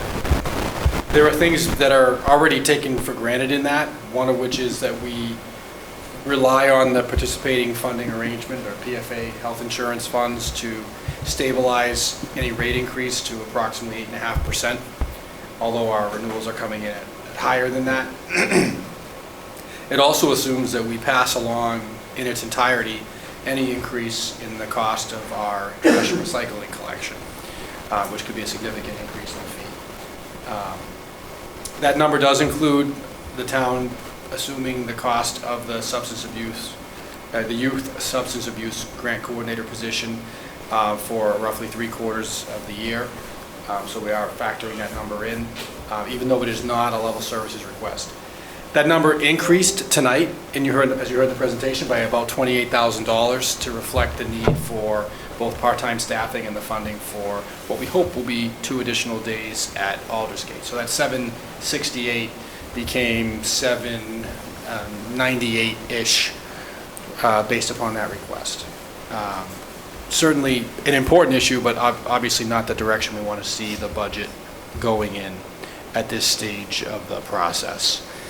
Our goal is to have a balanced budget to be printed in the warrant when we mail the warrants to the residential addresses here in town. That requires it being ready to be printed and signed roughly the first week of May. For a lot of reasons, we need to have our plan in order much sooner than that. And so, and I'm kind of transitioning to the next agenda item here, talking about next steps. I really would encourage that we plan on a workshop type discussion or discussions similar to what we employed or deployed last budget year. These would be public meetings under the open meeting law. They would be taking place again here in this room, but in probably a slightly different format as we did last year, as we try to come up with a plan to balance the budget. Under state law, we are required to have a balanced budget by the time we mail tax bills, but practically we need to have that ready for printing in the warrant. So I kind of turn it over to you, Mr. Chairman, in terms of the timing. I know we already have a date on the books for our strategic planning meeting, so I realize that we've already had 3 meetings this month, and I'm asking to add another, but I do think we need to get something scheduled. What do we have? The strategic planning meeting is scheduled for, well, the 30th, correct? Yep. Excuse me. I believe. 31st. Yes. Tuesday. I have Monday the 30th. We had strategic on Monday. Strategic. Monday the 30th. We have Monday the 30th. That was the 31st. Okay. No, it's the 30th. Survey says the 30th. And I have that scheduled for 6 p.m. 6 p.m. I have it scheduled for 6 p.m. too. Would we be wise to switch that to this rather than strategic planning, but how about budget balancing? Yeah, Lori Ann, feel free to join in terms of the timing that, we would do our best to try to prepare some sort of a spreadsheet like we did in the previous workshop for fiscal year 26, that to the extent that we can, will reflect prioritization from the staff. Obviously, that's subject to review and input from the board. The thing I think I want everyone to be aware of is we're going to be asking departments, boards, and committees to contribute to this effort, which means we're going to be asking them to find cuts, which is obviously not a pleasant exercise, and I just want people to be aware of. I don't think anybody should be surprised to hear that. Some of what we will present to you will come from them. Some of it may be of Mrs. Galvin or I's thoughts, or maybe a lot of it will probably reflect things we talked about last year too. So that's what would be coming your way on this date, March. I guess you say March 30th. Yeah. Lori Ann, does that sound realistic and practical in terms of our ability to deliver something and in terms of where we're at in the budget overall? It sounds like a similar schedule to last year. I think last year we presented our initial list of reductions. Might have even, so the big three met on March 31st last year. And That's correct. I think we did go through a round before that meeting. I think you're right, yeah. So if we intend to have a listing that night of some ideas, I think, I guess one question in my mind, are we moving forward with the assumption that we're targeting 780 or 790,000? Or I think the short answer to that is yes. now we are going to fill for the go for the 4 firefighters and the youth substance. But personally, I think, yes, you're shooting for that, and I think we have to look at it a couple of ways. As far as the four firefighters, I think we all generally concur that it's essential to get those positions filled in order to accomplish everything we've laid out over the last 5 years to make it function well and respond appropriately to the calls. That being said, we just put on 6 new firefighters, and if we can postpone that, for 6 months, fund half of that solves part of the problem for this year, but we're still going to have the problem of carrying those firefighters forward in the next coming fiscal year. But I think anything's on the table right now, but as far as, that specific department at this point in time, we have in place, contractual language which allows us to effectively manage overtime, callback systems, and respond well to the public needs from a public safety standpoint. As we've been saying all along, in order to bring this about, it may very well cost us the ability to deliver services to other constituencies that we have. And those are the difficult decisions that the board is going to have to make in order to present a balanced budget. Again, that's my feelings, and again, members of the board, feel free to weigh in. But yes, I think the 790 some odd thousand is what we're looking to do, and I think there's 2 assumptions. One with filling the firefighters initially, how deep are the cuts going to be of that, and then if we postpone it for 3 to 6 months, what does that free up and allow us to fill for the current fiscal year moving forward? But it's not going to be easy. Go ahead, Mr. Gilberto. I guess one thing that I want everyone to be aware of is, and I'm not sitting here advocating for this, but if there is going to be any consideration for a ballot question going to the voters at the annual election, we need to have that to the town clerk 35 days before the election, which brings us to around the same time we're talking about, the same day. I'm not saying that's the direction that we're going in, but I do think, in fairness to the board, to understand that night, once we get past that night, we don't even have that as an option. And I'm not hearing anyone's looking to pursue it, but I feel it's important to bring the calendar to everyone's attention, so, thank you. You say that night, you mean for the 30th? Yeah. As to whether or not to provide an override opportunity. If that was a direction that anyone wanted to continue to have on the table, we're at the deadline at that point in time. So So then should we meet like on the 26th? that's up to you. Yeah. Just trying to be clear about the timelines, that's all. Well, I think that's important information, because in order to come to any conclusions in one night and then see how you're going to proceed forward, you know, I don't know how you do it. So, Can we meet on the 23rd? I mean, today's the 16th. Right, next Monday's available, Right. if anyone's available. I think in order to give fair consideration to things and thought to really some very difficult decisions that need to be made, we need to provide ourselves that extra week, so maybe Monday evening. Is everybody available? No, Okay. not the 23rd. There's nothing next week, so if you guys gotta meet, then I won't be there. Mr. Massey, what's your schedule look like?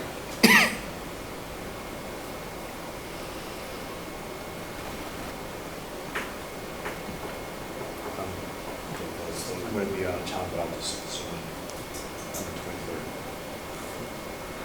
Does that mean we're getting the letter, John? What's that? We get the reply next week? Yes.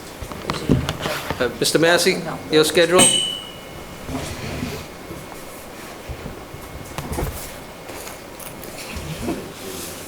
he there? I think it's all asleep. We should go for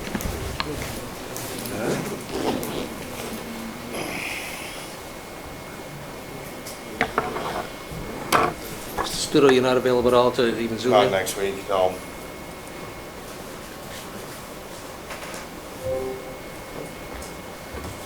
Mr. Massey, your availability for next Monday or the following, we already have the 30th scheduled.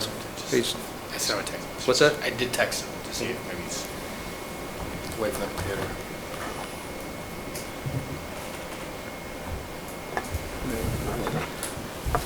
Time for a wellness check. All right, so Michael, I'm open to suggestions here. Mr. Studo isn't available, I don't know about Mr. Massey.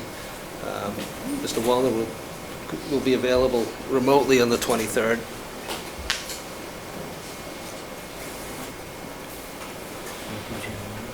Thank you.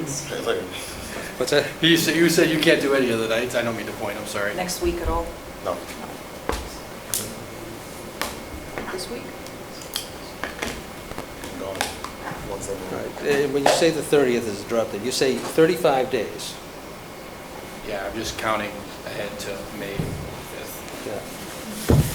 So, Yeah, that's right. I mean, maybe we have to the 31st, but you're up against it at that point. That's my only point, like we're up against it at that point.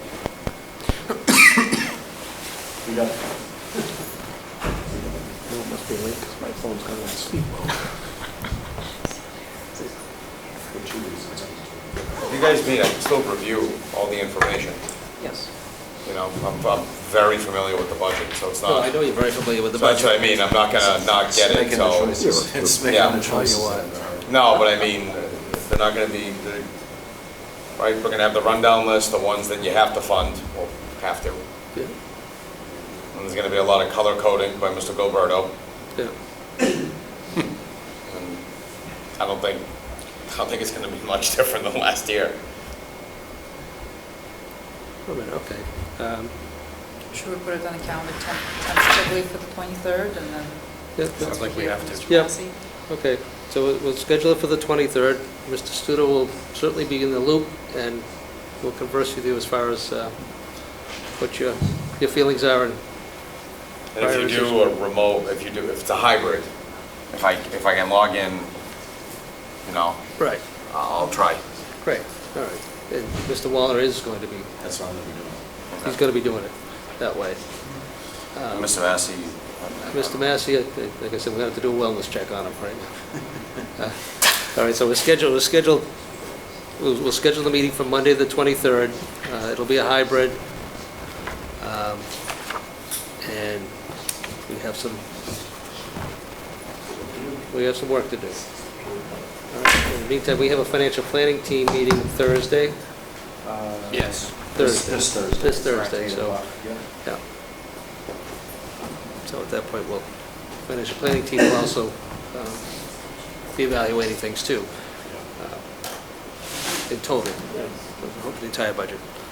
All right, so the 23rd, 6? 6? What did we, 6? It's fine with me. 6 o'clock. Will 6 work for you? That's fine. Okay. 6 PM on the 23rd? We'll text you, Frank. What time's that?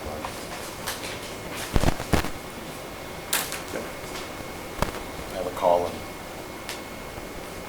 chat. I have a call with someone in London at 6 a.m. my time. Is this going to be executive session? Nope. Public What do you session. want me to do? Put it in the other issues? Oh, there may be.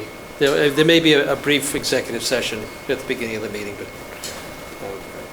we'll let you know. But it would still start at 6. What's that? We'll still start at 6. It'll still start at 6. Okay.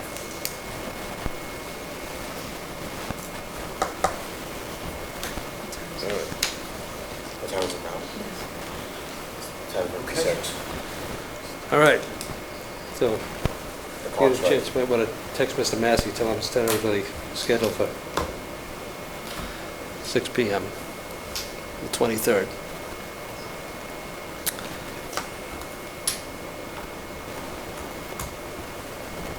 Okay. Board member reports, old and new business. I'd ask Mr. Massey, but Mr. Studo. The only thing to report is that there is on the 25th, Wednesday the 25th, the Board of Appeals is meeting to possibly come to a conclusion on their decision on the 40B, the 20L, and whatever they do permitting wise or not permitting, but right, I mean, at this point, it's all available information's been given. Correct, the hearing's closed, and they'll be reviewing a draft decision that would issue a comprehensive permit with conditions. I don't expect that they'll be voting on it that evening, but they'll be reviewing a draft decision. And that's at what date again? 25th, Wednesday the 25th at 6. That'll And be here. in the, I'm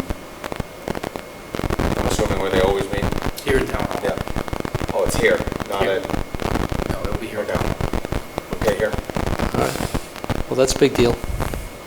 Yes, Yes, that's a big deal. All right. Anything else? that's it. All right. Mr. Massey, are you with us? In spirit. In spirit. All right. Mrs. Moran? Yes, just briefly, the, what? I'm not laughing. I'm just, this is how I'm gonna keep myself awake. Okay. So the 11th grade reality fair is scheduled for the North Reading High School for Thursday, April 9th. If anyone would like to volunteer, please let Lillian know.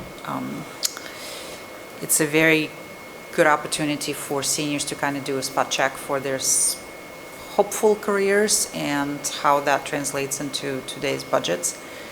It's been a very valuable experience for the seniors, and anyone who would like to offer their professional opinions would be greatly appreciated.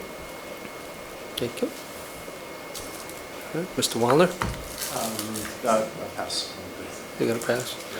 I'd just like to address a couple of things. One is the meeting of March 2nd that we had and what transpired on our old and new business. I will first of all, I'd like to apologize to my board members and the public and people like Mr. Page for all of the discussion that took place. I will assume responsibility for extending courtesies to my colleagues on the board to express their opinions and comments, under old and new business.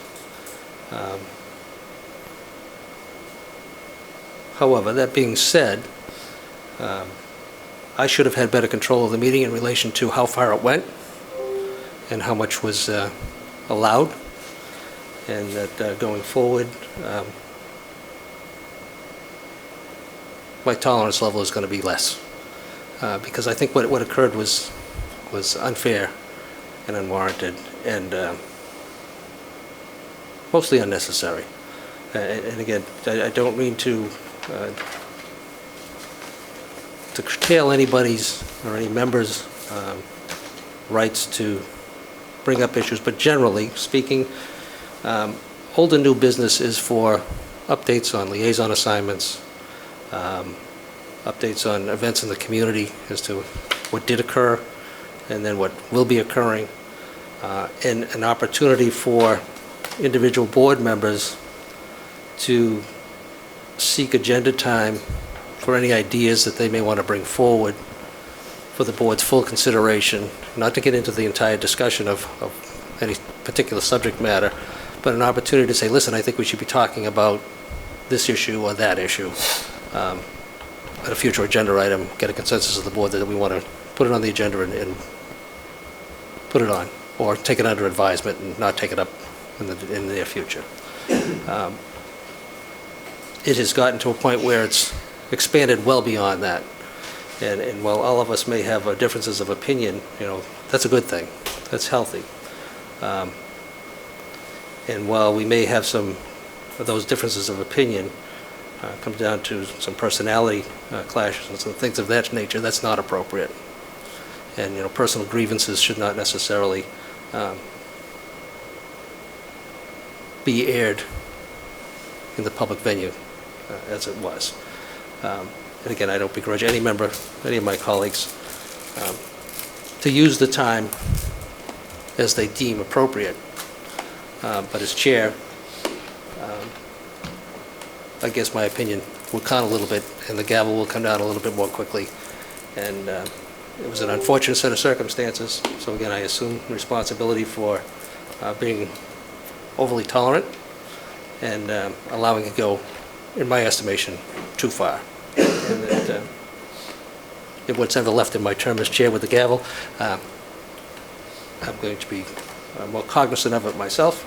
And again, as I've tried to in the past, try and keep my own comments focused on, the issues before us, ideas that we should be considering, and reporting on issues and events and individuals in the community that should be recognized under the old and new business category.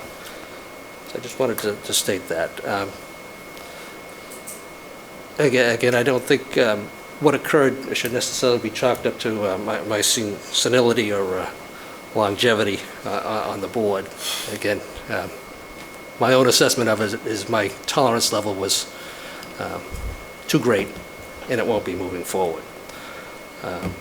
So while I may be suffering from longevity, that may be so, and that'll be determined by other people at another time.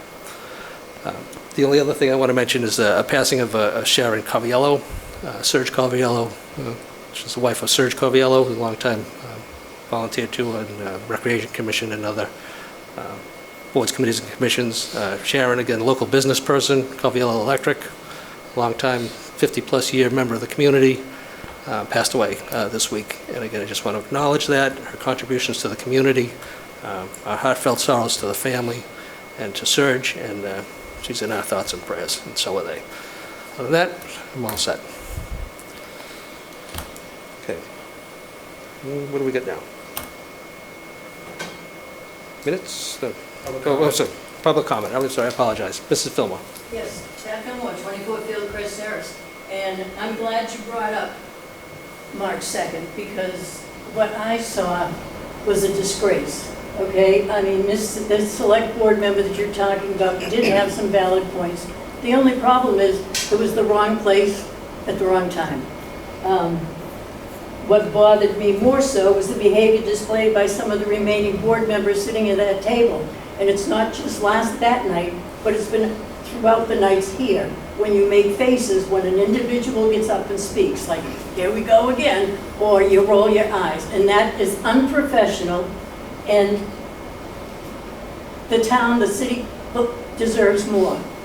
Another thing was more troubling was the conduct of a board member who was virtual, and he sounded like a 4-year-old child throwing a temper See, at tantrum. this point, no, excuse me, at this point, my tolerance level is down here bad, all right? Okay. Your point is made. I think I covered it fairly well, and again, you're not the only one in the community who is concerned with what was going on. Okay, and again, all I'm saying- as far as Mr. Wallner is trying to probably get my attention to get better control, I applaud his effort, and I apologize for not paying closer attention to him sooner.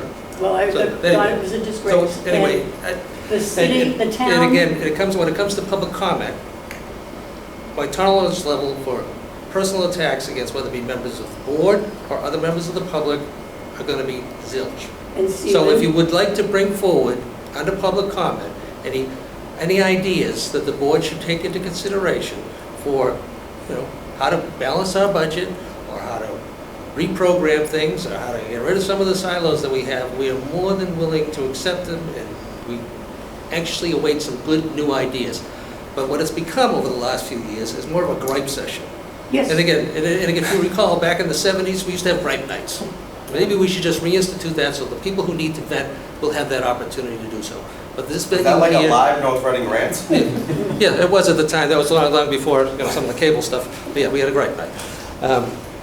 But again, this is getting out of hand, and Yes. my tolerance And I level is going to be no. totally agree. And what Okay, I'm so we're in saying- agreement. Thank you. Yes. Any other ideas as to how we can balance our budget? Mr. Chairman. Excuse me, Mr. Massey. Yes. Excuse me, Mr. Massey, again, interruptions are not going to be allowed. So, I'm sorry, Mrs. Fillmore. Yes. continue. To me, I think people look to this board for leadership, and you guys aren't showing it. It's more or less becoming a battle between who I don't like and who I do like. And that's all I'm saying. And that's the impression that you're being left with, and that's unfortunate. And again, I'm not and the for only whatever contribution I'm lending to that feeling, I apologize for, and I'm going to work on it. Ms. Mullen. I have some good news and bad news. The good news, I might be on vacation for a couple of weeks. So, not knowing what the schedule's going to be, I'd like to speak to Mr. Studo. Is it true that you may not be seeing... Through the chair. Through the chair, sir. Yeah. Can I speak to Mr. Studo? Okay. If you're not running, I want to talk to you. If you are running, tell me to sit down. Okay. I have no answer. Either way, I might not be here. So if you decide not to run or whatever. I just want to thank you very, very much for the years of service that you've given us and the amount of time that anytime anybody, when my committees have called you for anything, or I in particular have called you on a couple of committees, you've always taken my call no matter where you were, taken my emails, and I very much appreciate that from you. I appreciate for our committees that you've been open, candid, transparent when we spoke to you about whether you agreed with us, our opinions or not, and you gave us an alternative, and explained to you how you felt about something or whatever. You've always worn your heart on your sleeve, your opinions on your sleeve, which is good because, again, you're very outspoken to us, to what we may feel and what you feel. The pressure that's been on you, trying to raise 4 children, being one of the youngest people on this board, one of the youngest, trying to balance a family and all the time that you spent on selectmen, select board, and doing all your work to get prepared for it. A very, very difficult task, and I believe you've been a very, very good salesman, select person. I know you're a great father. I know you've been a great husband, and for the time that you have been away from your children and maybe missed the first steps of different things, I'm sorry for you for that because of the amount of time that you put into this. Thank you to your wife and your family for the time you've been away. And as a member to try to balance it, everything, you've done an excellent job on it. So I appreciate everything you've done for us, and I wish you very, very good luck, whether it's taking care of the family or you choose to come back. But either way, thank you for your service. I didn't want to have you hear this on Facebook or on Community Connection, but face to face. I appreciate everything you've done. Thank you. Any other public comment? Anybody online? Kevin, come on up. Yep, online. Just see if anybody's online, then Kevin, you. I'm not seeing any raised hands or chat requests. Okay. Mr. Mackey. I actually might have a potential solution. Perfect. Great. So, have a seat. So Kevin Mackey, Adam Street. So actually, one of the things that the state does have is a rainy day fund. And right now, it's over $8 billion with a B dollars, which, to put that in perspective, it's 1,000 millions. So they have $8,000 million just sitting in this fund. That's basically our taxpayer money that's just sitting there. And even back in October, when the federal government was not going to give the SNAP benefits to the states, Speaker Mariano wasn't even going to use the money then to help basically feed children and the less fortunate. So I don't know what it's going to take to actually have them start using that money, but that's basically our money. And now we just had a budget hearing where we're going to potentially go back to the taxpayers who've already paid into the thing, into this fund, and then we want more money because they don't want to spend it. So I think it's incumbent upon our leaders to put pressure on the state to potentially start spending this money, because we don't have. I mean, we keep on going back to the taxpayers. We pay the money, and then they don't send it back to us. So that's my opinion, all my thoughts. Thank how you. we get some more money. And again, we had Representative Jones and Senator Tarr here tonight, and I know they advocate strong and hard for us. And again, as I mentioned at the previous meeting, we participate and support the Mass Municipal Associations and their budget presentations and advocacy before the legislature is to do just that, have the state kick back more to the cities and towns as possible. But also, I worked in state government, and I've been here for a long time too, and I've seen the rainy day fund, be pretty hardy like it is right now, and inside of a 2-year time period get totally wiped out like back in 2009, 2008, 2009, 2010. So the state has to be very cautious about that too. And then in light of what's transpiring up at the federal level, where more and more federal funds, which are our tax dollars also, are not being funneled back into the state and are being cut and curtailed, the state is going to be looking to have to pick up some of the slack and support those programs that federal funding did. So, there's a lot of moving parts here, a lot of finger pointing going all sorts of ways, and I don't disagree, and I'm sure none of us disagree that the state should be assisting. And again, they just come out with some of their budget proposals, the governor's proposal, and we'll be looking at the House and the Senate shortly. Returning some of those funds back to the municipalities, and that advocacy continues. So, thank you for your points. Any other comments?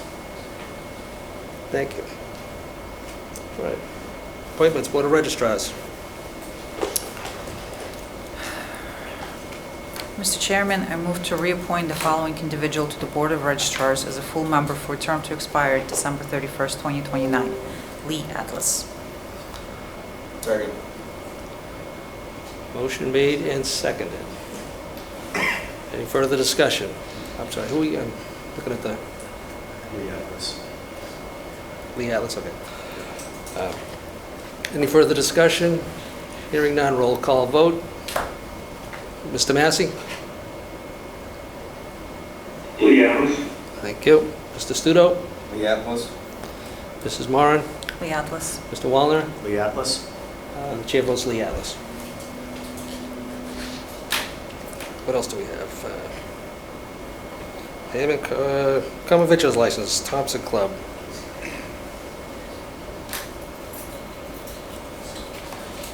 Mrs. Moran. Yes, Mr. Chair. Mr. Chair, I move to approve the common victualler license for the Thompson Club, Inc., doing business as TCC Grill, 2 Mid-Iron Drive, to expire December 31st, 2026, subject to all regulatory department requirements. Motion made, seconded by Mr. Wallner. Any further discussion? Hearing none. Mr. Massey? Aye. Mr. Studo? Aye. Mrs. Moran? Aye. Mr. Wallner? Aye. Chair votes aye. Seasonal license renewals. Mr. Chair, I move to approve to renew the general on-premises seasonal wine and malt beverage license for Golf Facilities Management, Inc., doing business as Hillview Snack Bar, to expire December 31st, 2026, subject to all regulatory department requirements. Motion made by Mrs. Moran, seconded by Mr. Studo. Any further discussion? Hearing none. Mr. Massey? Aye. Mr. Studo? Aye. Mrs. Moran? Aye. Mr. Wallner? Aye. The chair votes aye.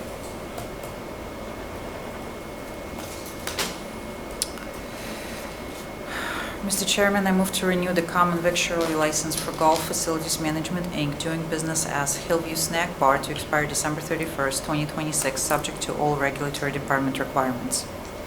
Motion made and seconded by Second. Mr. Wallner. Any further discussion? Hearing none. Mr. Massey? Aye. Mr. Studo? Aye. Mrs. Moran? Aye. Mr. Wallner? Aye. Chair votes aye.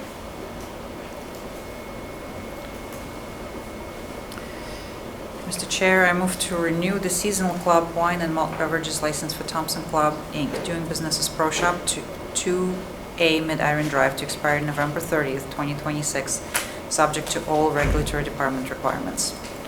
Second. Okay, and we needed to do that? Didn't we just issue them a full license instead of a seasonal? That was, excuse me, for the grill. This is for their grill. Outside, Yeah. okay, very good. Motion by Mrs. Moran, seconded by Mr. Wallner. Any further discussion? Hearing none. Mr. Massey? Aye. Mr. Studo? Aye. Mrs. Moran? Aye. Mr. Wallner? Aye. Chair votes aye.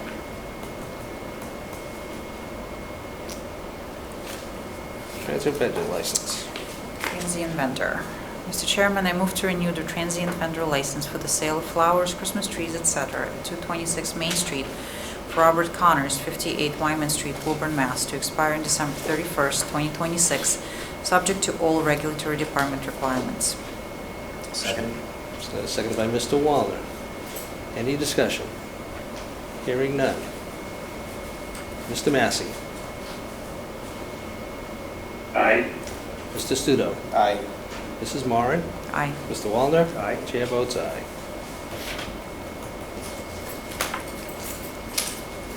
This one's here. The seasonal APC seasonal renewal certification, right? Mr. Chairman, I move to approve and sign the ABCC 2026 seasonal renewal certification. Second. Motion made by Mrs. Moran, seconded by Mr. Wallner. Further discussion? Hearing none. Mr. Massey?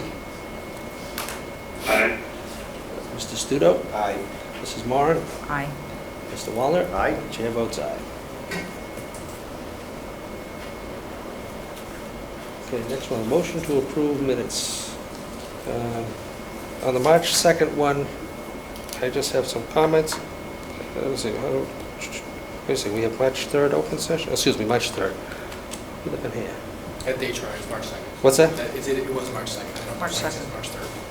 Okay, March 2nd open session. Personally, the draft minutes, for the March 2nd meeting, about 80% of it is as I would intended. I think we're intended to have our minutes show, which is a synopsis of discussion and motions that took place. The other 20% of it is like a courtroom transcript of a diatribe that I think is not appropriate necessarily to have in the minutes as such. I think all of the minutes should be, and all the members, and all the minutes should be treated the same in relation to how a synopsis takes place. And I think this is this is a little bit out of the ordinary, so I think we should send it back for review, and it should be a synopsis of comments that were made rather than a verbatim 20-minute diatribe, personally. It's up to the members. It'll be open for discussion in a minute. Excuse me. Excuse me, there is not a motion, and here you go. Mr. Massey, I will give you the floor. Please don't talk over other members of the board.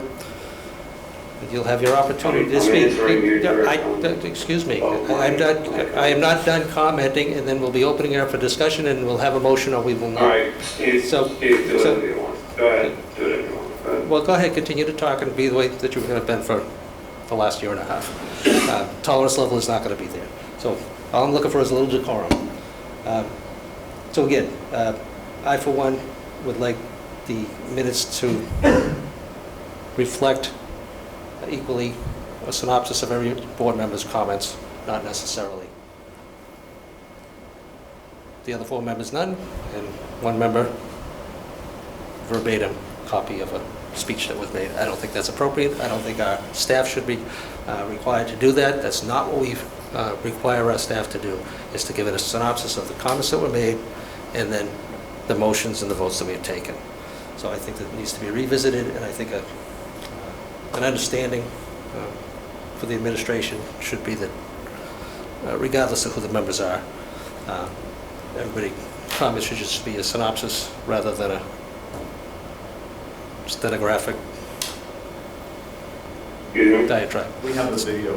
We have the video. So anyway, so we can make the motion, or we can get a consensus to send it back and redo them.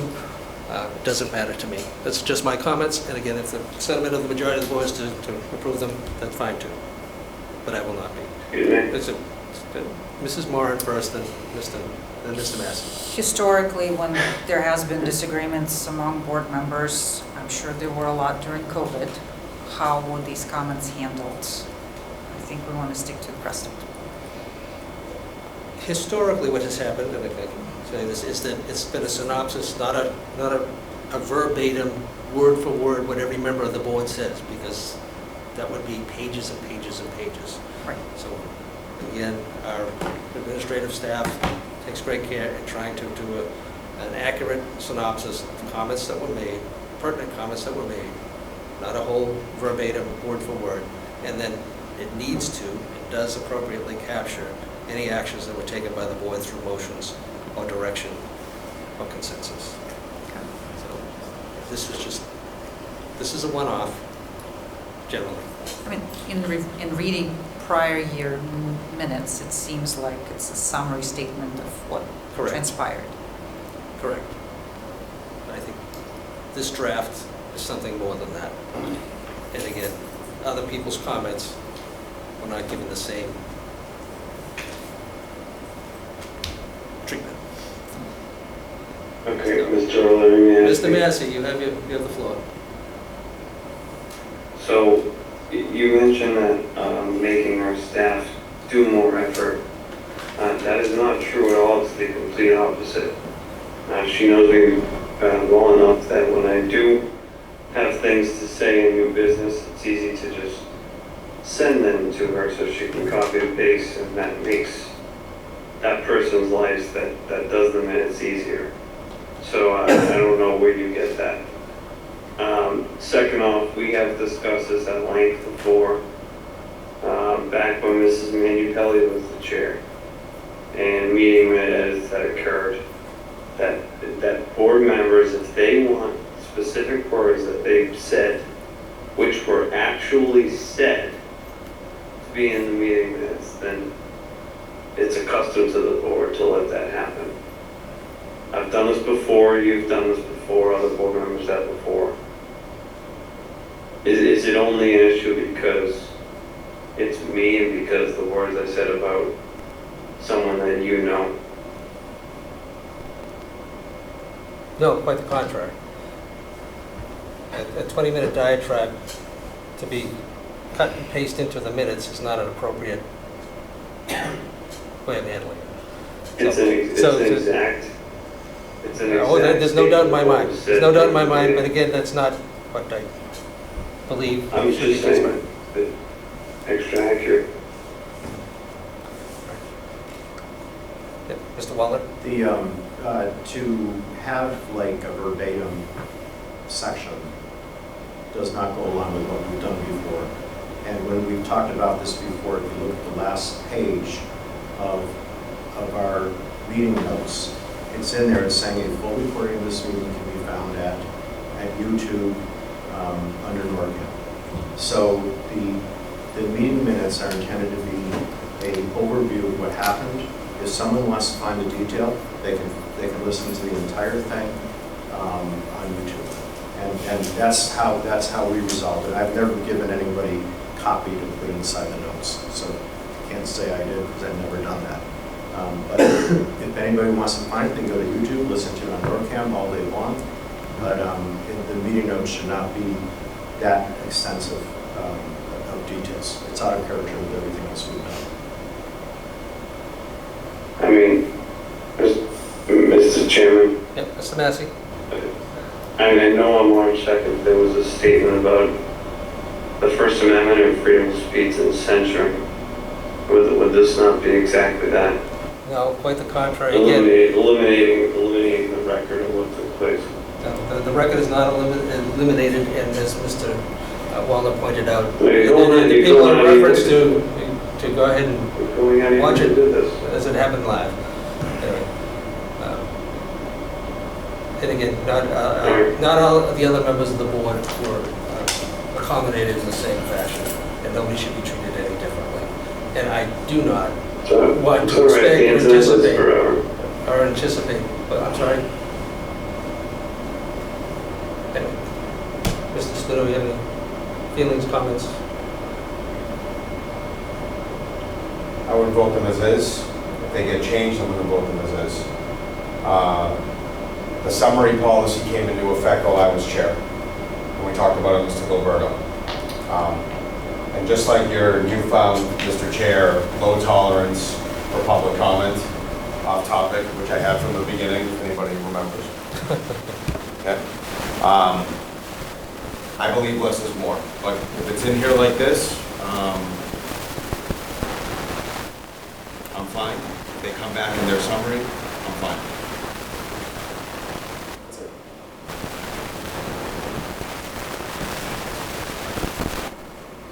So, I've expressed my opinion. The wishes of the board.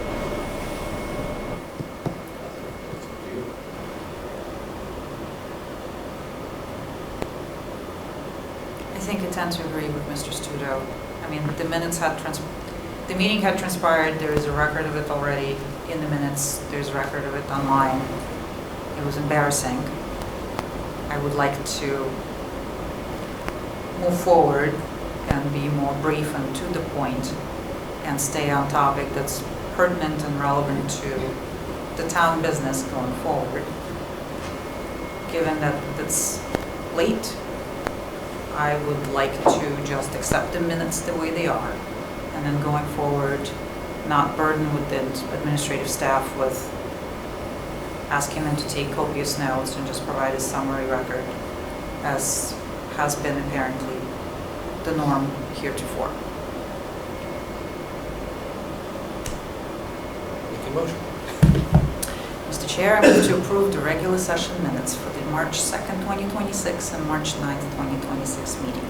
Second. Second. Excuse me, could I ask you to please separate the motion? Oh, I'm sorry. Mr. Chair, I move to approve the regular session minutes for the March 2nd, 2026 meeting. All right, we have a motion, and there's a second by Mr. Studo. The first motion was withdrawn. The first one was withdrawn. I'm sorry, do I say that? It's okay, we just said that. Okay. Motion was withdrawn. So motion before us is to accept the minutes for March 2nd, correct? March 2nd. Motion by Mrs. Moran, second by Mr. Studo. Any further discussion? Hearing none. Mr. Massey? Aye. Mr. Studo? Aye. Mrs. Moran? Aye. Mr. Wallner? No. The chair votes no. Motion carries. Next motion, March 9th. Sorry. Chair, I move to approve the regular session minutes for the March 9th, 2026 meeting. Second. Seconded by Mr. Wallner. Any discussion? Hearing none. Mr. Massey. Aye. Thank you. Mr. Studo. Aye. Mrs. Moran. Aye. Mr. Wallner. Aye. And the chair votes aye. Town Administrator's report.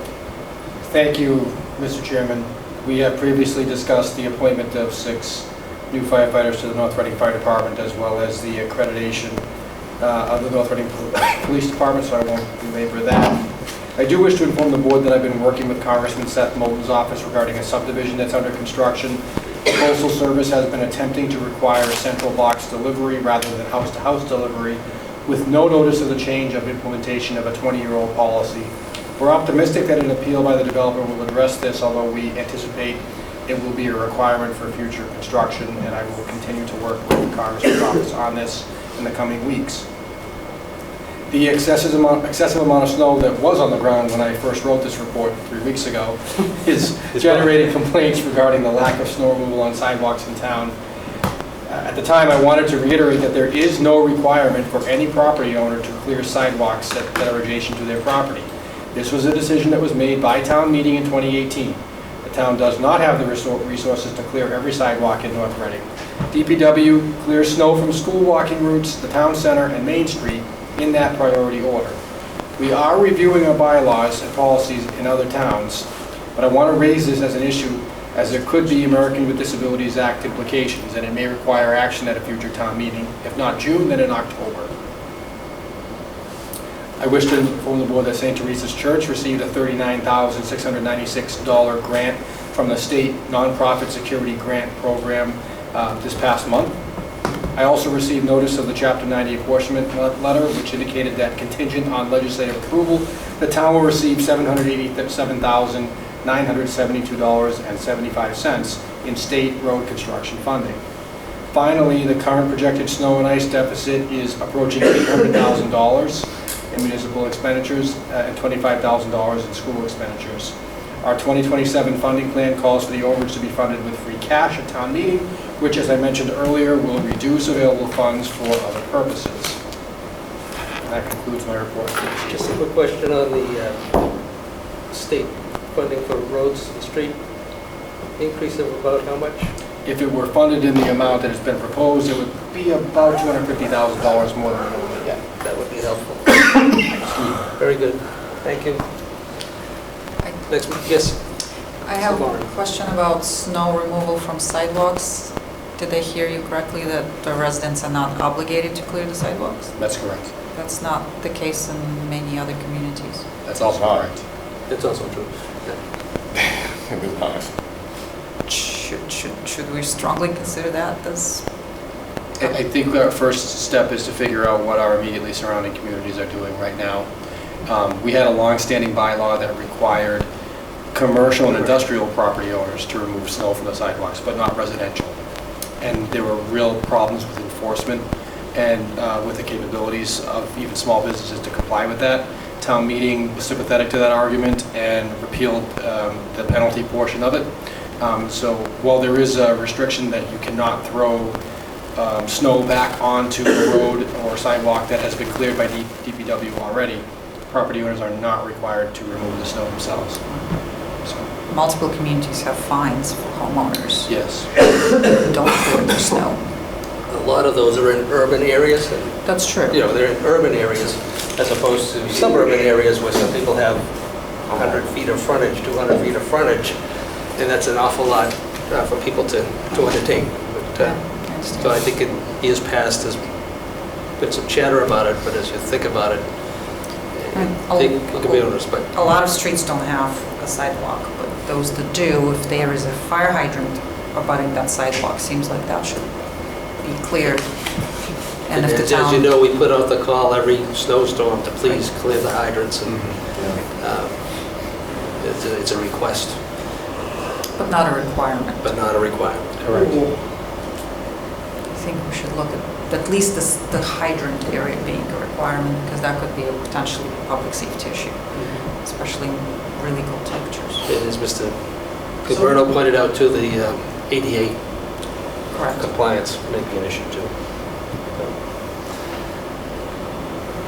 So I guess we await your research. I'm planning, not that I really want to know what it's going to be, but... I'm confident people will not be happy with the solution. That's right. Right. Thank you. Anything else? That's it? Next motion. Mr. Chairman, I move to adjourn. Second. Motion made and seconded. Any discussion? Hearing none. Mr. Massey? Aye. Mr. Studo? Aye. Mrs. Moran? Aye. Mr. Wallner? Aye. Chair votes aye. So, excuse me, Nick, you're aware of the 23rd? Meeting on the 23rd?